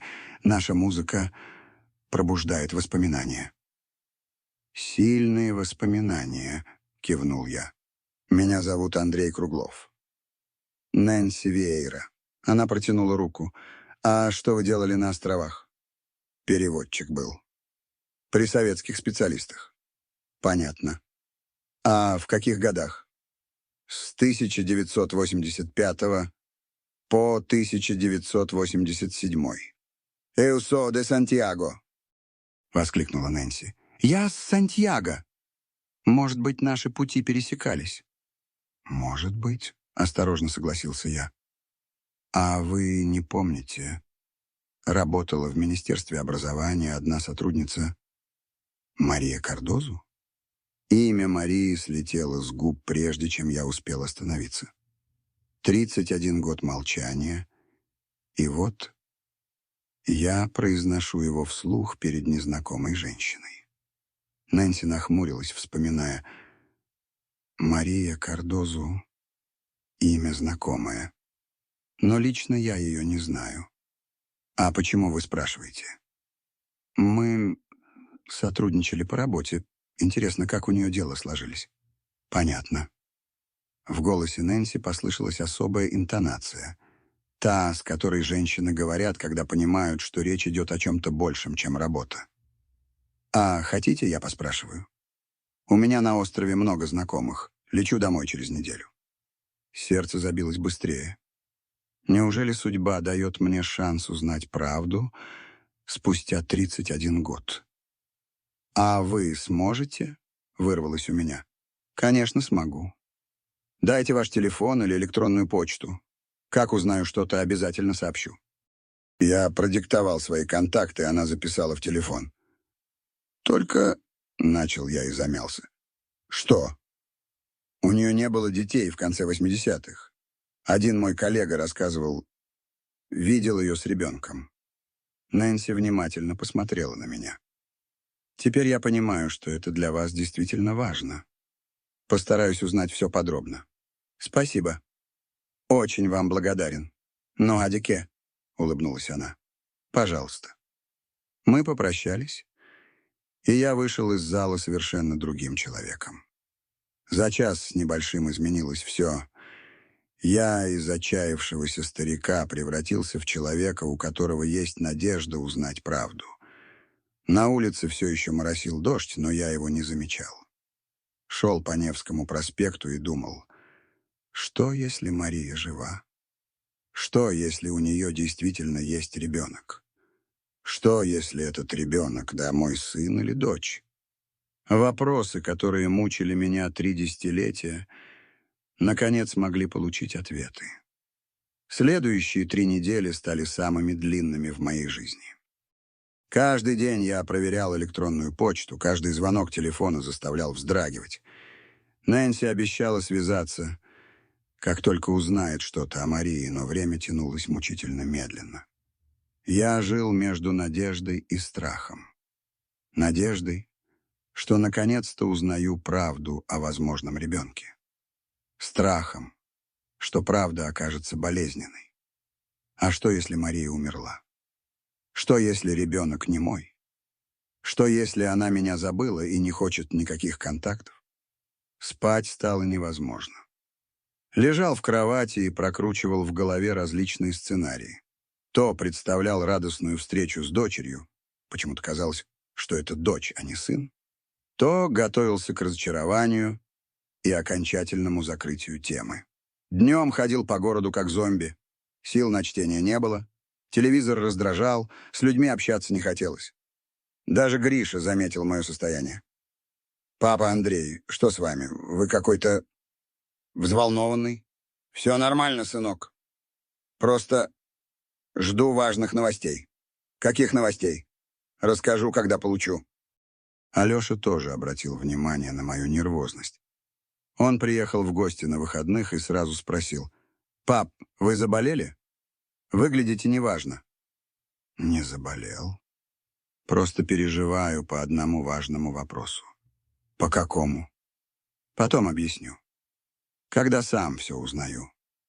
В глубине души я понимал, если новости будут хорошими, придется рассказать детям правду о Марии и возможной сестре. Это будет непросто, особенно для Алеши, который и так считал меня не самым лучшим отцом. Через 10 дней после концерта я не выдержал и написал Нэнси письмо. «Здравствуйте, Нэнси. Андрей Круглов беспокоит. Как дела с поисками информации о Марии Кардозу? Понимаю, что прошло мало времени, но очень волнуюсь. Заранее благодарен за любые новости». Ответ пришел на следующий день. «Привет, Андрей. Я дома, начала поиски. Нашла несколько людей, которые помнят Марию Кардозу из Министерства образования. Сейчас пытаюсь выяснить подробности. Наберитесь терпения, скоро напишу подробно». Терпение легко сказать. 31 год я ждал этих новостей. Теперь, когда появился шанс узнать правду, каждый день казался вечностью. Я начал готовиться к возможным последствиям. Если у меня действительно есть ребенок в Кабо-Верде, что тогда? Попытаться наладить контакт? Поехать на острова? Но статус невыездного по-прежнему действовал. Пригласить сюда? Начать переписку? И главное, как объяснить детям, что у них есть сестра или брат, о которых папа молчал 30 лет? С каждым днем тревога усиливалась. Я худел, плохо спал, постоянно проверял почту. Соседи начали спрашивать, все ли в порядке. Видимо, выглядел я неважно. Наконец, 17 ноября, ровно через месяц после концерта, пришло письмо от Нэнси. «Дорогой Андрей, наконец-то могу дать вам ответ. Информацию о Марии Кардозу удалось найти через бывших коллег по Министерству образования». Руки дрожали, когда я открывал файл. 31 год ожидания завершались прямо сейчас. В этот момент в моей маленькой квартире на Васильевском острове. Дорогой Андрей, наконец-то могу дать вам ответ на ваши вопросы о Марии Кардозу. Поиски заняли больше времени, чем ожидала, но результат того стоит. Мария жива и здорова. Ей сейчас 61 год. Работает главным библиотекарем в Центральной библиотеке Прая. Никогда не была замужем официально, но была долгая связь с местным художником. Правда, они расстались лет 10 назад. И да, Андрей, у нее есть дочь. Родилась в ноябре 1987 года, через 10 месяцев после вашего отъезда с островов. Зовут Катарина Кардозу. Сейчас ей 31 год. Катарина живет в Нидерландах, в городе Утрехт. Замужем за голландцем, у них 4 детей: Николау, 9 лет, Педру, 7 лет, Рикарду, 5 лет, и маленькая Мария, 3 года. Работает переводчицей, как и вы когда-то. Самое главное, Катарина знает о своем отце в России. Мария рассказывала ей о вас с детства. Девочка выросла с пониманием того, что папа — русский переводчик, который работал на островах и был вынужден уехать по политическим причинам. Я разговаривала с самой Марией. Она сказала, что часто думала о том, как с вами связаться, но не знала, как это сделать и нужно ли. Не хотела разрушать вашу семейную жизнь в России. Когда я рассказала ей о нашей встрече в Петербурге, она заплакала. Сказала: «Значит, он помнит. Значит, те 2 года что-то для него значили. Андрей, если вы хотите связаться с дочерью, вот ее контакты. Электронная почта. Телефон-адрес в Утрехте. Катарина говорит на португальском, английском, голландском и русском языке. Да, она изучила русский, чтобы когда-нибудь поговорить с отцом на его родном языке. Мария передает вам привет и говорит, что никогда не жалела о том времени, что вы провели вместе. Это были лучшие 2 года в ее жизни. Андрей, у вас есть дочь, у вас есть 4 внуков, у вас есть шанс узнать семью, о которой вы не подозревали 31 год. Что будете делать дальше, решать вам. Но знайте, по ту сторону океана вас помнят и ждут. С теплом из солнечного Кабо-Верде, Нэнси Виейра, пост, скриптум. Прикладываю несколько фотографий Катарины с детьми. Посмотрите внимательно. Думаю, вы найдете знакомые черты. Я прочитал письмо 3 раза, прежде чем его содержание дошло до сознания. У меня есть дочь. Ее зовут Катарина. Ей 31 год. Она замужем и живет в Голландии. У нее 4 детей. Она знает обо мне. Она изучила русский язык. У меня есть дочь. 31 год неопределенности закончились в 1 секунду. С дрожащими руками открыл прикрепленные фотографии. Первая. Молодая женщина лет 30 с 4 детьми на фоне голландского канала.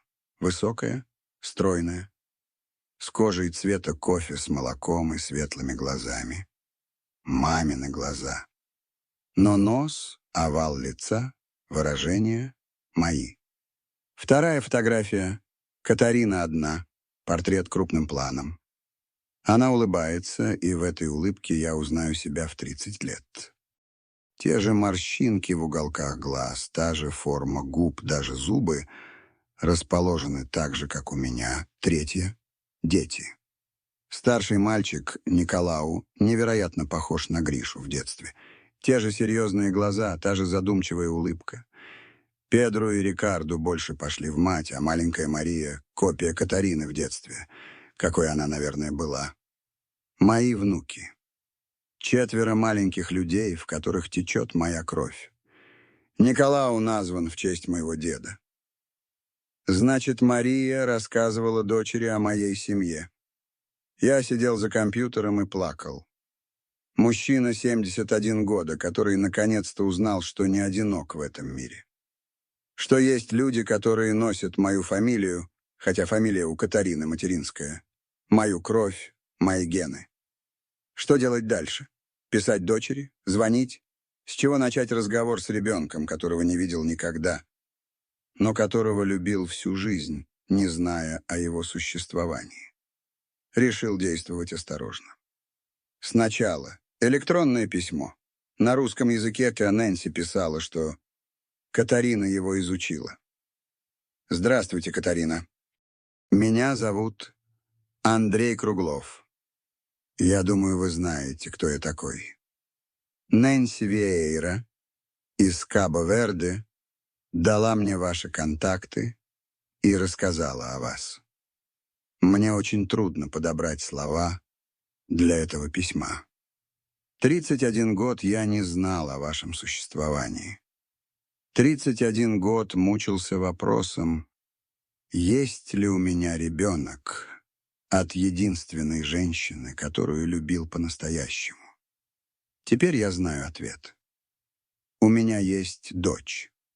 Умная, красивая, взрослая дочь с 4 детьми. У меня есть внуки, которых я не видел ни разу. Я не знаю, что вы обо мне думаете. Не знаю, хотите ли вы общаться с отцом, который отсутствовал всю вашу жизнь. Но хочу, чтобы вы знали. Ни дня не проходило без мыслей о возможном ребенке где-то в мире.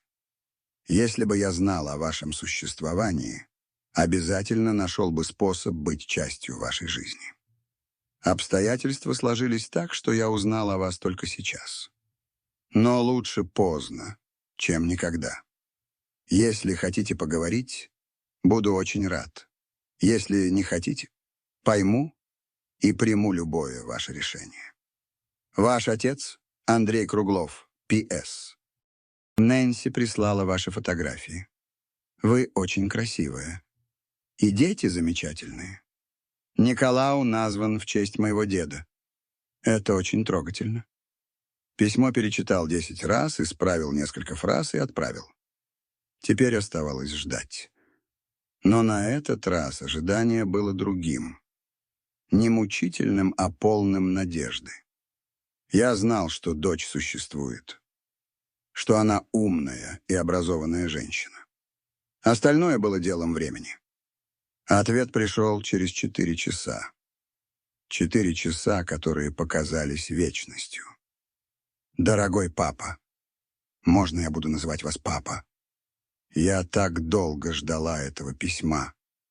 Мама рассказывала мне о вас с самого детства. Говорила, что вы добрый, умный человек, который был вынужден покинуть острова против своей воли. Я никогда не сердилась на вас за отсутствие.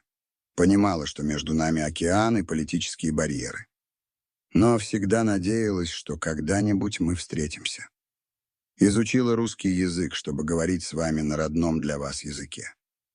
Читаю русскую литературу, смотрю русские фильмы. Россия для меня — страна отца, вторая родина. У меня столько вопросов. Расскажите о своей жизни, о семье, о детях. Нэнси говорила, что у вас есть сыновья. Хочу знать все о человеке, от которого я родилась. Дети знают о дедушке в России. Николау особенно интересуется. Он самый старший и больше всех понимает. Все время спрашивает, когда увидит русского дедушку. «Папа, а вы могли бы приехать к нам? Или мы к вам?» Очень хочется встретиться, обнять, поговорить не через экран компьютера. 31 год разлуки — это много. Но у нас впереди есть время наверстать упущенное. Целую вас крепко, Катарина. П.С. Дети передают привет дедушке из России. Маленькая Мария нарисовала вам рисунок. Пришлю в следующем письме. Читал письмо и не мог поверить. Моя дочь хочет общаться. Она называет меня папой. Внуки знают обо мне и хотят встретиться. В тот вечер я не спал до утра. Писал Катарине длинное письмо о своей жизни, о Грише и Алёше. О работе, о том, как мучился все эти годы, не зная правды. Рассказывал о России, о Петербурге, о своих мечтах наконец-то встретиться с дочерью и внуками. Новая жизнь началась в мои 71 год. Жизнь, в которой у меня есть дочь по другую сторону океана. Через неделю переписки Катарина предложила поговорить по телефону. Я волновался, как подросток перед первым свиданием. Что сказать дочери, которая прожила 31 год без отца? Как звучит мой голос на русском для человека, который изучал язык по книгам? Мы договорились на воскресенье, 11 утра по петербургскому времени, 9 утра по голландскому. Я проснулся в 6, выпил 3 чашки кофе, проверил связь, подготовил вопросы. К 11 был готов, но руки все равно дрожали. Набрал номер. Длинные гудки. Щелчок. «Алло?» Знакомый мягкий голос. «Катарина?» «Это папа. Это Андрей». Пауза. Потом тихо, с дрожью в голосе. «Пай?» И сразу по-русски. «Папа?» «Катя. Дочка моя». И мы оба заплакали. Два взрослых человека. 71-летний мужчина в Петербурге и 31-летняя женщина в Утрехте плакали от счастья первого разговора. «Не могу поверить, что это происходит», — сказала Катарина, переходя на русский. Акцент был заметен, но речь правильная, богатая. 31 год я ждала этого разговора. А я 31 год мучился вопросом, есть ли у меня ребенок где-то в мире. Теперь знаю ответ. У меня есть замечательная дочь. «Расскажите о себе», — попросила она. «Хочу знать все. Где живете, чем занимаетесь, какой вы человек». Я рассказал о своей квартире на Васильевском острове, о пенсии, о том, что занимаюсь переводами время от времени, о Грише и Алёше, ее сводных братьях, о том, как прожил жизнь с постоянным вопросом о возможном ребенке в Кабо-Верде. «А мама что рассказывала обо мне?» — спросил я. «Что вы были самым умным и добрым мужчиной, которого она знала? Что говорили на португальском лучше многих португальцев? Что читали стихи на 5 языках? Что любили музыку и закаты над океаном? И что я бросил ее?» «Нет», — твердо ответила Катарина. «Мама говорила, что вас заставили уехать, что у вас была семья в России, и вы сделали правильный выбор, вернувшись к детям. Она никогда не сердилась на вас». Слова дочери успокоили старую боль. Значит, Мария понимала. Значит, не считала меня предателем. «Катя, а ты хотела бы встретиться?» — спросил я самый важный вопрос. «Очень хочу», — ответила она без колебаний. «Я уже узнаю цены на билеты. Хочу приехать к вам с детьми. Пусть внуки, наконец, встретятся с русским дедушкой. А муж? Как он относится к нашему общению?» Йорис — замечательный человек. Он рад, что я нашла отца. Говорит, что дети должны знать всех своих дедушек и бабушек. «Дети хотят встретиться?» «Еще как. Николау уже учит русские слова. Педро рисует российский флаг. Рикарду спрашивает, есть ли в России футбол. А Мария? Она еще маленькая, но тоже понимает, что происходит что-то важное». Мы проговорили 2 часа. Катарина рассказала о своей работе переводчика, как и я когда-то. О жизни в Голландии, о детях. Я о России, о Петербурге, о своих сыновьях. «Папа, а братья знают обо мне?» — спросила она в конце разговора. «Пока нет. Хотел сначала с тобой поговорить, но обязательно расскажу. Думаю, они будут рады узнать, что у них есть сестра.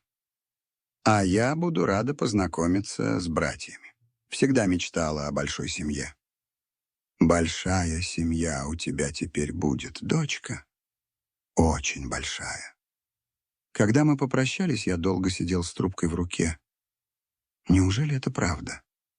Неужели у меня действительно есть дочь, которая хочет приехать в гости? Внуки, которые учат русские слова? Жизнь в 71 год может начаться заново. и моя только что началась.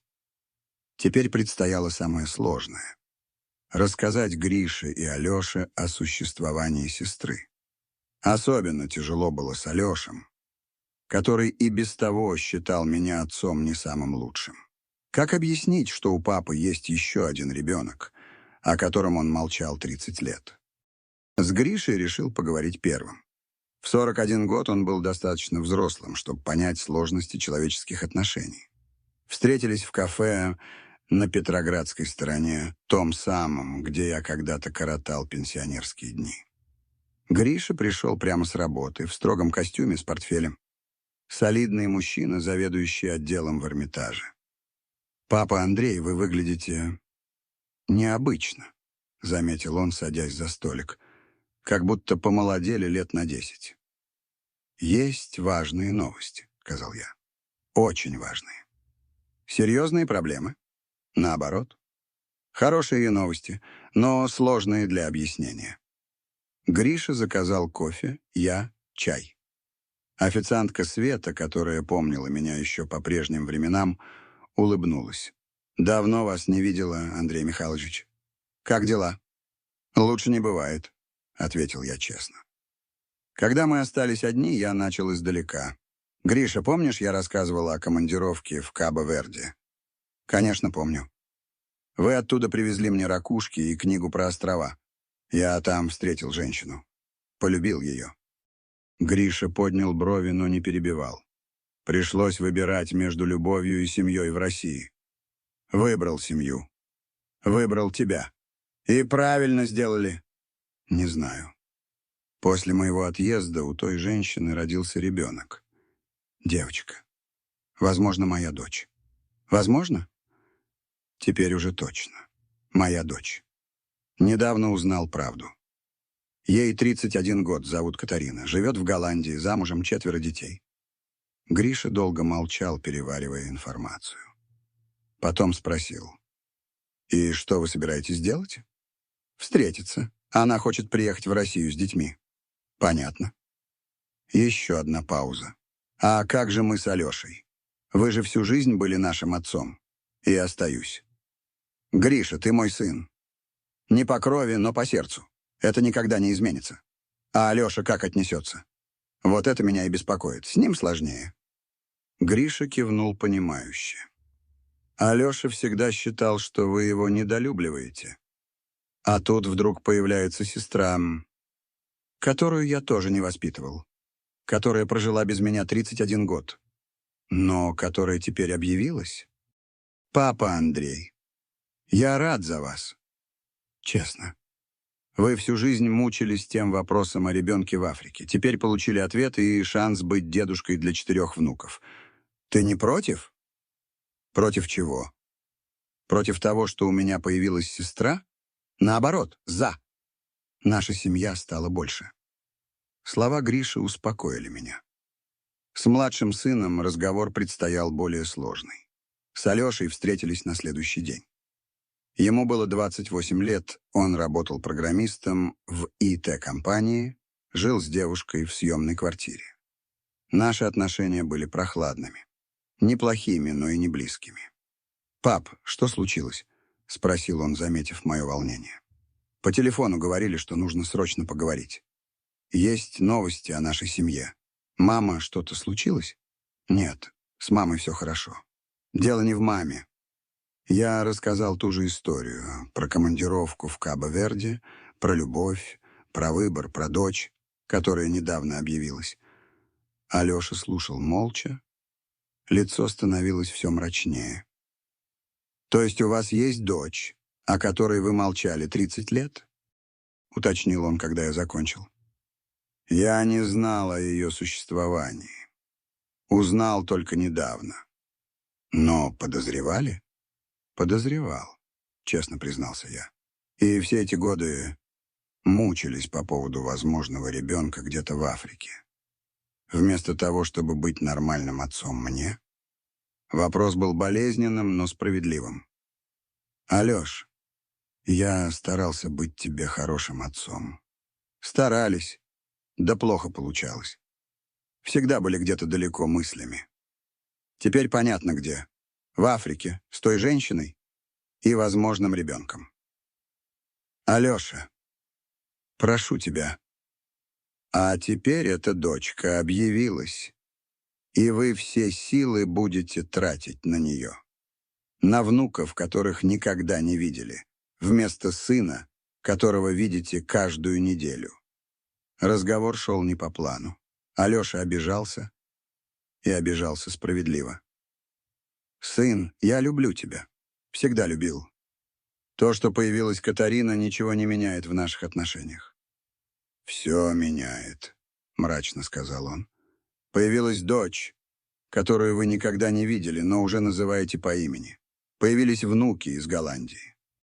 А я так и останусь неудачным сыном, которого вы воспитывали из чувства долга. Это не так. Это так. Пап, я же не слепой. Видел, как вы общаетесь с Гришей. И как со мной. С ним, как с любимым сыном. Со мной, как с обязанностью. Его слова ранили, потому что в них была доля правды. Действительно, с Гришей у меня всегда были более теплые отношения. Но не потому, что я любил его больше, а потому, что он первым принял меня как отца. Алеш, давай честно поговорим. Да, с Гришей мне было проще. Он выбрал меня отцом сам. С тобой сложнее. Ты получил меня по наследству. Но это не значит, что я тебя не люблю. А теперь еще и Катарина появилась. Да, появилась. И я рад. Но это не отменяет того, что ты мой сын. Мой кровный сын, которого вы все детство воспитывали, думая о другом ребенке. Что ответить? Он был прав. Я действительно думал о возможном ребенке в Кабо-Верде, и это мешало полностью отдаваться отцовству с Алешей. «Прости меня», — сказал я. «Прости за то, что был не самым лучшим отцом. Прости за то, что мучился теми вопросами. Но дай шанс исправить наши отношения». «Как? Встречаясь с африканской дочкой?» «Встречаясь с тобой. Чаще, теплее, честнее. Алеш, мне 71 год. Не хочу встретить старость в ссоре с сыном». Он долго молчал, потом сказал: «Хорошо, попробуем. Но если эта Катарина станет для вас важнее меня, я исчезну из вашей жизни навсегда». «Не станет. Обещаю. Посмотрим». Разговор с Алешей оставил тяжелый осадок. Я понимал его обиду, но изменить прошлое было невозможно. Оставалось только доказать делами, что появление дочери не изменит моего отношения к сыновьям. А пока нужно было готовиться к приезду Катарины, самому важному событию в моей жизни за последние 30 лет. Катарина планировала приехать в Петербург в январе 2019 года. На русские каникулы, как она шутила. Муж Йорис поддержал поездку, дети были в восторге от перспективы увидеть Россию и дедушку. У меня было 2 месяца на подготовку к самой важной встрече в жизни. 2 месяца, чтобы превратить свою холостяцкую квартиру в дом, готовый принять дочь и 4 внуков. Первым делом я затеял ремонт. Не капитальный, времени не было, но косметический. Покрасил стены, поменял обои в прихожей, купил новую мебель для гостиной. Хотел, чтобы квартира выглядела уютно и гостеприимно. Особое внимание уделил детской зоне. Купил раскладной диван для мальчиков, отдельную кровать для девочки, игрушки, книги на русском языке. В интернете заказал развивающие игры, пазлы, конструкторы. Хотел, чтобы внукам было интересно у дедушки. Соседи смотрели на мою активность с удивлением. «Андрей Михайлович, что это вы так разошлись? Квартиру продаете?» «Наоборот», — отвечал я с гордостью. «Внуки приезжают. Из Голландии». «Внуки? А мы и не знали, что у вас есть внуки. Я и сам недавно узнал». Но главной подготовкой был не ремонт, а внутренняя работа. Мне предстояло впервые в жизни встретиться с дочерью. Взрослой, самостоятельной женщиной, у которой есть своя семья, свои взгляды на жизнь. Как быть отцом для человека, которого не воспитывал? Катарина присылала письма каждые 2 дня. Рассказывала о подготовке к поездке, о детских вопросах про Россию, о своем волнении перед встречей. Дети учили русские слова, рисовали российский флаг, смотрели мультфильмы на Ютубе. «Николау спрашивает, играет ли дедушка в футбол», — отписала Катарина. «Педро интересуется, есть ли в России море. Рикарду хочет знать, умеете ли вы готовить блины. А Мария просто повторяет «дедушка» и хлопает в ладоши». Я готовил ответы на детские вопросы, учился печь блины, оказалось не так просто. Покупал путеводители по Петербургу на голландском языке. Хотел стать для внуков не просто незнакомым стариком, а настоящим дедушкой. В декабре произошло важное событие. Гриша попросил встретиться и сказал: «Папа Андрей, я хочу познакомиться с сестрой. Можно я буду присутствовать, когда она приедет?» «Конечно, можно. Она будет рада встретиться с братом. А Алеша?» «С Алешей сложнее. Он все еще обижается. Но я надеюсь, что придет». Алеша действительно был в обиде. Мы встречались реже, разговаривали сухо, а встречи с сестрой он не спрашивал. Но я не давал ему забыть о себе. Звонил, приглашал на обед. Старался показать, что он для меня важен. За неделю до приезда Катарины я получил от нее посылку. Внутри были подарки от детей, рисунки с надписями на русском языке, фотографии семьи, маленький голландский флаг и письмо от каждого внука. Николау писал печатными буквами: «Дорогой дедушка, я очень хочу с вами познакомиться. Мама говорит, что вы знаете много языков. Научите меня русскому языку. Ваш внук Николау». Педро нарисовал самолет и подписал: «Мы летим к дедушке». Рикарду прислал фотографию своей футбольной команды с надписью: «Дедушка, это мой футбол». «А у вас есть футбол?» Маленькая Мария нарисовала что-то непонятное, но очень яркое. Мать подписала: «Мария нарисовала дедушку. Говорит, что он большой и добрый. Читал детские письма и плакал от умиления». Эти маленькие люди готовились встретиться с дедушкой, которого никогда не видели, но уже любили. Последнюю неделю перед приездом я почти не спал. Проверял билеты, готовил маршруты экскурсий, покупал продукты. Волновался, как никогда в жизни. Что, если дочь разочаруется во мне? Что, если внуки не найдут общий язык с русским дедушкой?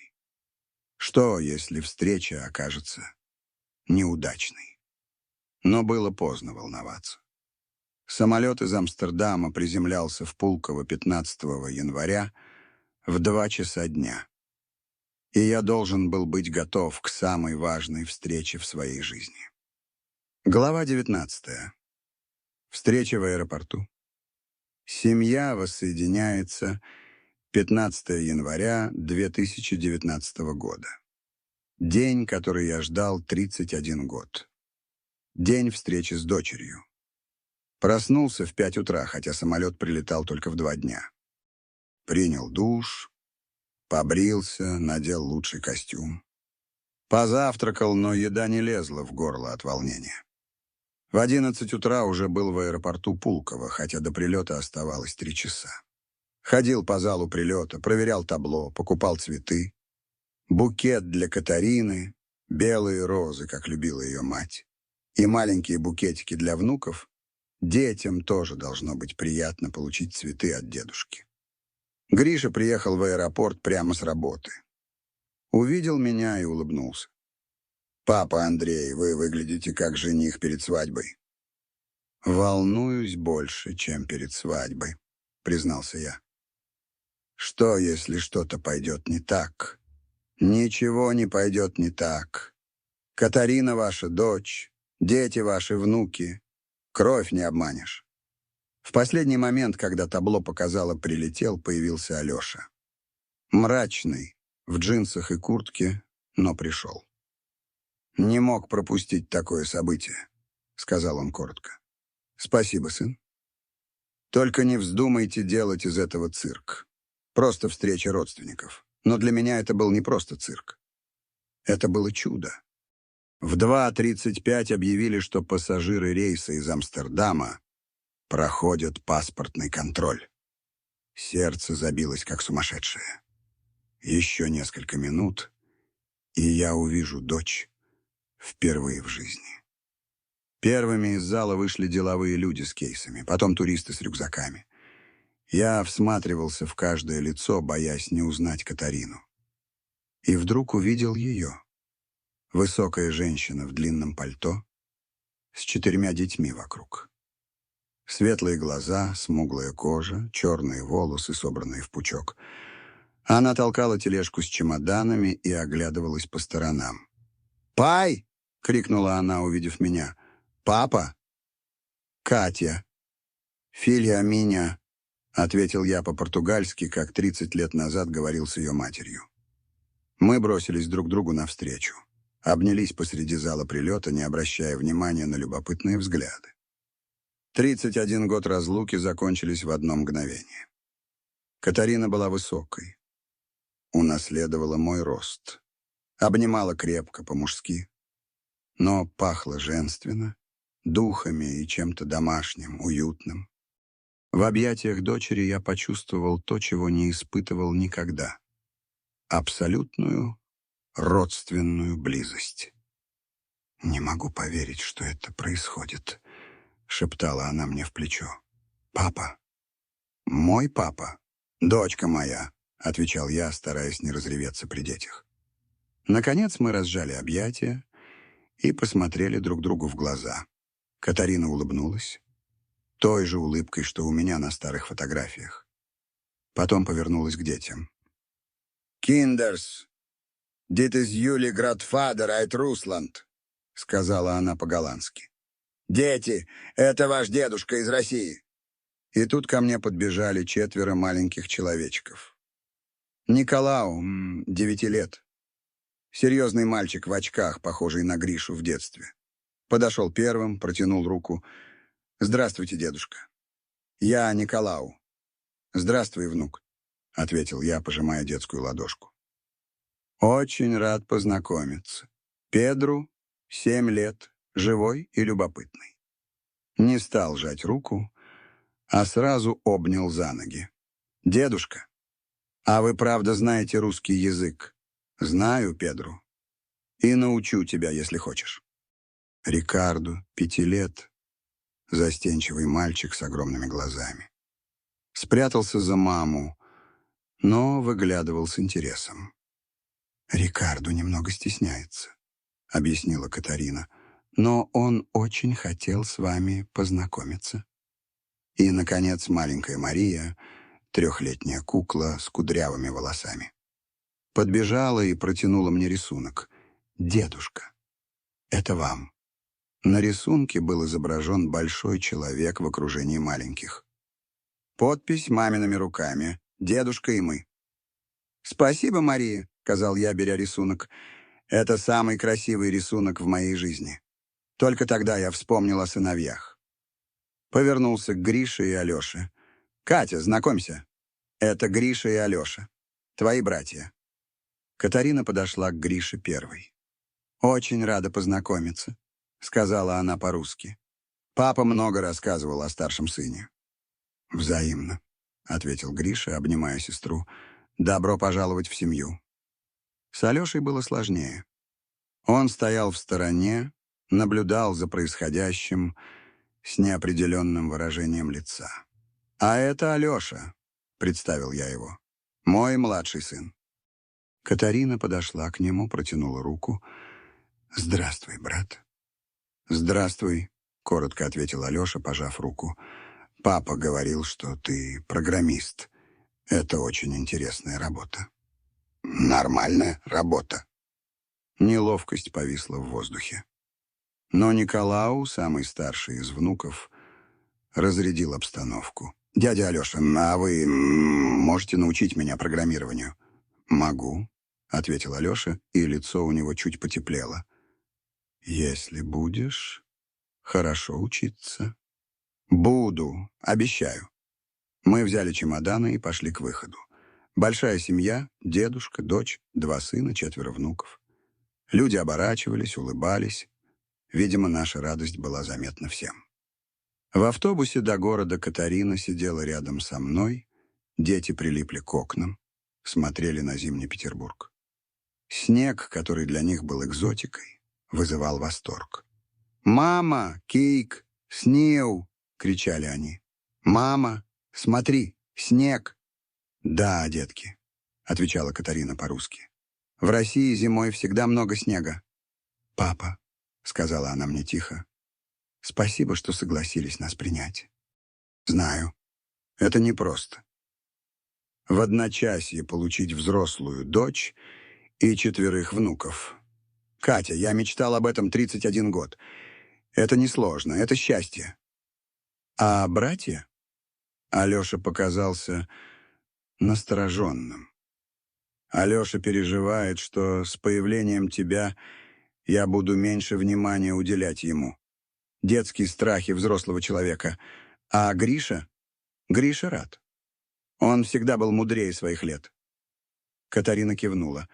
«Понятно. Постараюсь найти с ними общий язык. Хочу, чтобы у нас была настоящая семья». «Будет», — пообещал я. «Обязательно будет».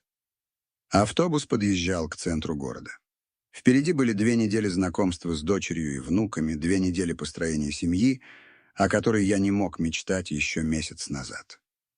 В 71 год я, наконец, стал полноценным отцом и дедушкой. Эпилог. 7 лет спустя. Сегодня мне 78 лет. Сижу на даче под Петербургом, которую купил 3 года назад специально для больших семейных собраний.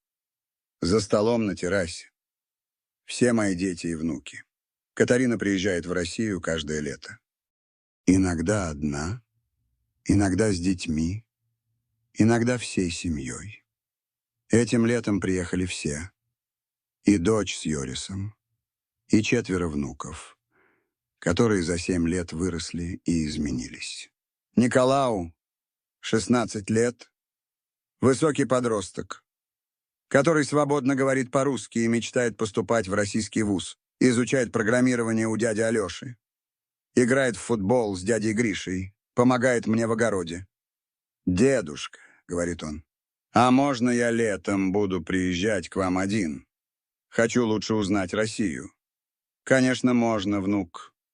Дом всегда открыт для тебя. Педру, 14 лет, художник и мечтатель. Рисует портреты всех членов семьи, изучает русскую живопись, в Эрмитаже знает каждый зал благодаря дяде Грише. Рикарду, 12 лет, спортсмен. Играет в футбол за детскую команду в Утрехте, но летом тренируется с российскими мальчишками во дворе. Мечтает сыграть за сборную Голландии против России. «Дедушка, а если я буду играть против России, вы за кого будете болеть?» — спрашивает он. «За тебя, внук. Всегда за тебя». И маленькая Мария, которой уже 10 лет, изучает русский язык в школе, читает русские сказки, мечтает стать переводчицей, как мама и дедушка. «Дедушка Андрей», — говорит она, — «а когда я вырасту, я буду работать переводчицей между Россией и Голландией, чтобы люди лучше понимали друг друга». Замечательная идея, Машенька. Гриша взял мою фамилию в 50 лет, официально стал Григорием Андреевичем Кругловым. Работает заместителем директора Эрмитажа, женился на коллеге-искусствоведе, воспитывает 2 детей, мои правнуки от приемного сына. «Папа Андрей», — говорит он, поднимая бокал вина, — «за то, что научили нас, семья — это не только кровь, но и выбор, который мы делаем каждый день». С Алешей отношения наладились не сразу. 2 года он дулся, Ревновал к голландской сестре и ее детям. Но постепенно понял. Любви хватает на всех. Женился, родилась дочка Аня. Теперь он программист в крупной компании, хороший семьянин. «Пап», — говорит он, качая на руках маленькую Аню, «помните, как я боялся, что вы меня забудете из-за Кати?» Глупо было. Не глупо, сын. Нормальные человеческие страхи. Хорошо, что мы их преодолели. Катарина сидит рядом со мной, переводит детские шутки с голландского на русский и обратно. В 43 года она красивая, зрелая женщина, успешный переводчик, мать 4 детей и моя любимая дочь. «Пай», — говорит она по-португальски, «а помните, как мы впервые разговаривали по телефону?» Я тогда подумала, неужели это правда происходит? А я думал, неужели у меня есть дочь, которая меня любит, не видев 30 лет? Любила. И люблю. Вы лучший отец в мире. Не лучший, но старающийся.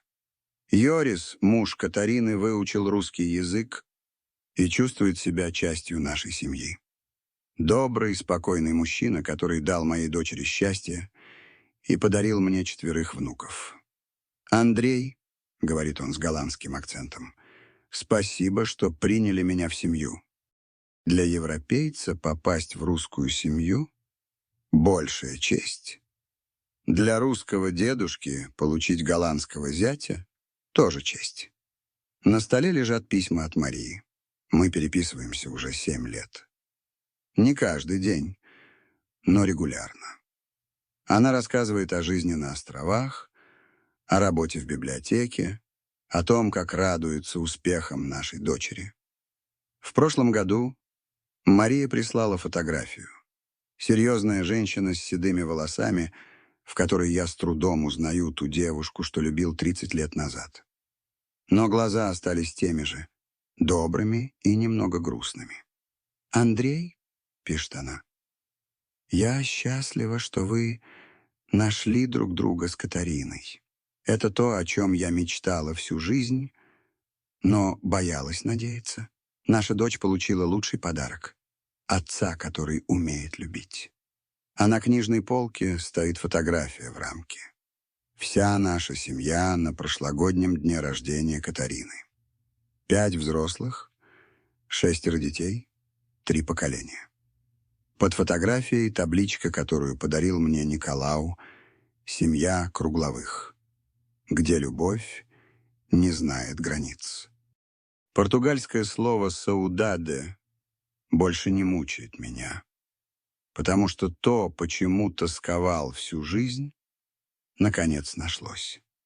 Семья воссоединилась, пустота заполнилась, любовь нашла дорогу домой. Вечером, когда дети ложатся спать, а взрослые сидят на террасе и говорят о жизни, я думаю, как же все-таки странно устроена судьба. В 71 год, когда казалось, что жизнь закончена, она только началась. Никогда не поздно обрести семью. Никогда не поздно стать отцом по-настоящему. Никогда не поздно узнать, что где-то в мире есть люди, которые носят твою кровь и твою любовь. «Дедушка», — говорит маленькая Аня, дочка Алеши, забираясь ко мне на колени, — «расскажите сказку». «Какую сказку, принцесса?» «Про то, как вы нашли тетю Катю». «Это не сказка, внучка. Это правда. А правда бывает красивее сказки?» «Бывает, Анечка. Еще как бывает». И я рассказываю ей историю о том, как дедушка работал на далеких островах, полюбил красивую женщину, потом долго-долго не знал, что у него есть дочка, а потом нашел ее благодаря музыке и доброй певице. «И все стали счастливыми?» — спрашивает Аня. «Все стали счастливыми», — подтверждаю я. «Дедушка, а вы счастливый?» «Очень счастливый, внучка. Самый счастливый дедушка в мире. И это правда. В 78 лет я самый счастливый человек на свете. У меня есть семья, Большая, шумная, разноязычная, но настоящая. У меня есть дети, которые любят меня, и внуки, которые считают меня лучшим дедушкой. А португальский язык снова стал языком радости, а не боли. Потому что на нем говорит моя дочь, когда хочет сказать что-то особенно нежное. Потому что на нем пишет мне Мария, женщина, которая подарила мне самое дорогое в жизни. Соледад, тоска по недостижимому, больше не живет в моем сердце. Там живет другое чувство — гратидао, благодарность за то, что потерянное нашлось. За то, что любовь оказалась сильнее времени и расстояний. За то, что в конце жизненного пути я обрел то, что искал всю жизнь — семью.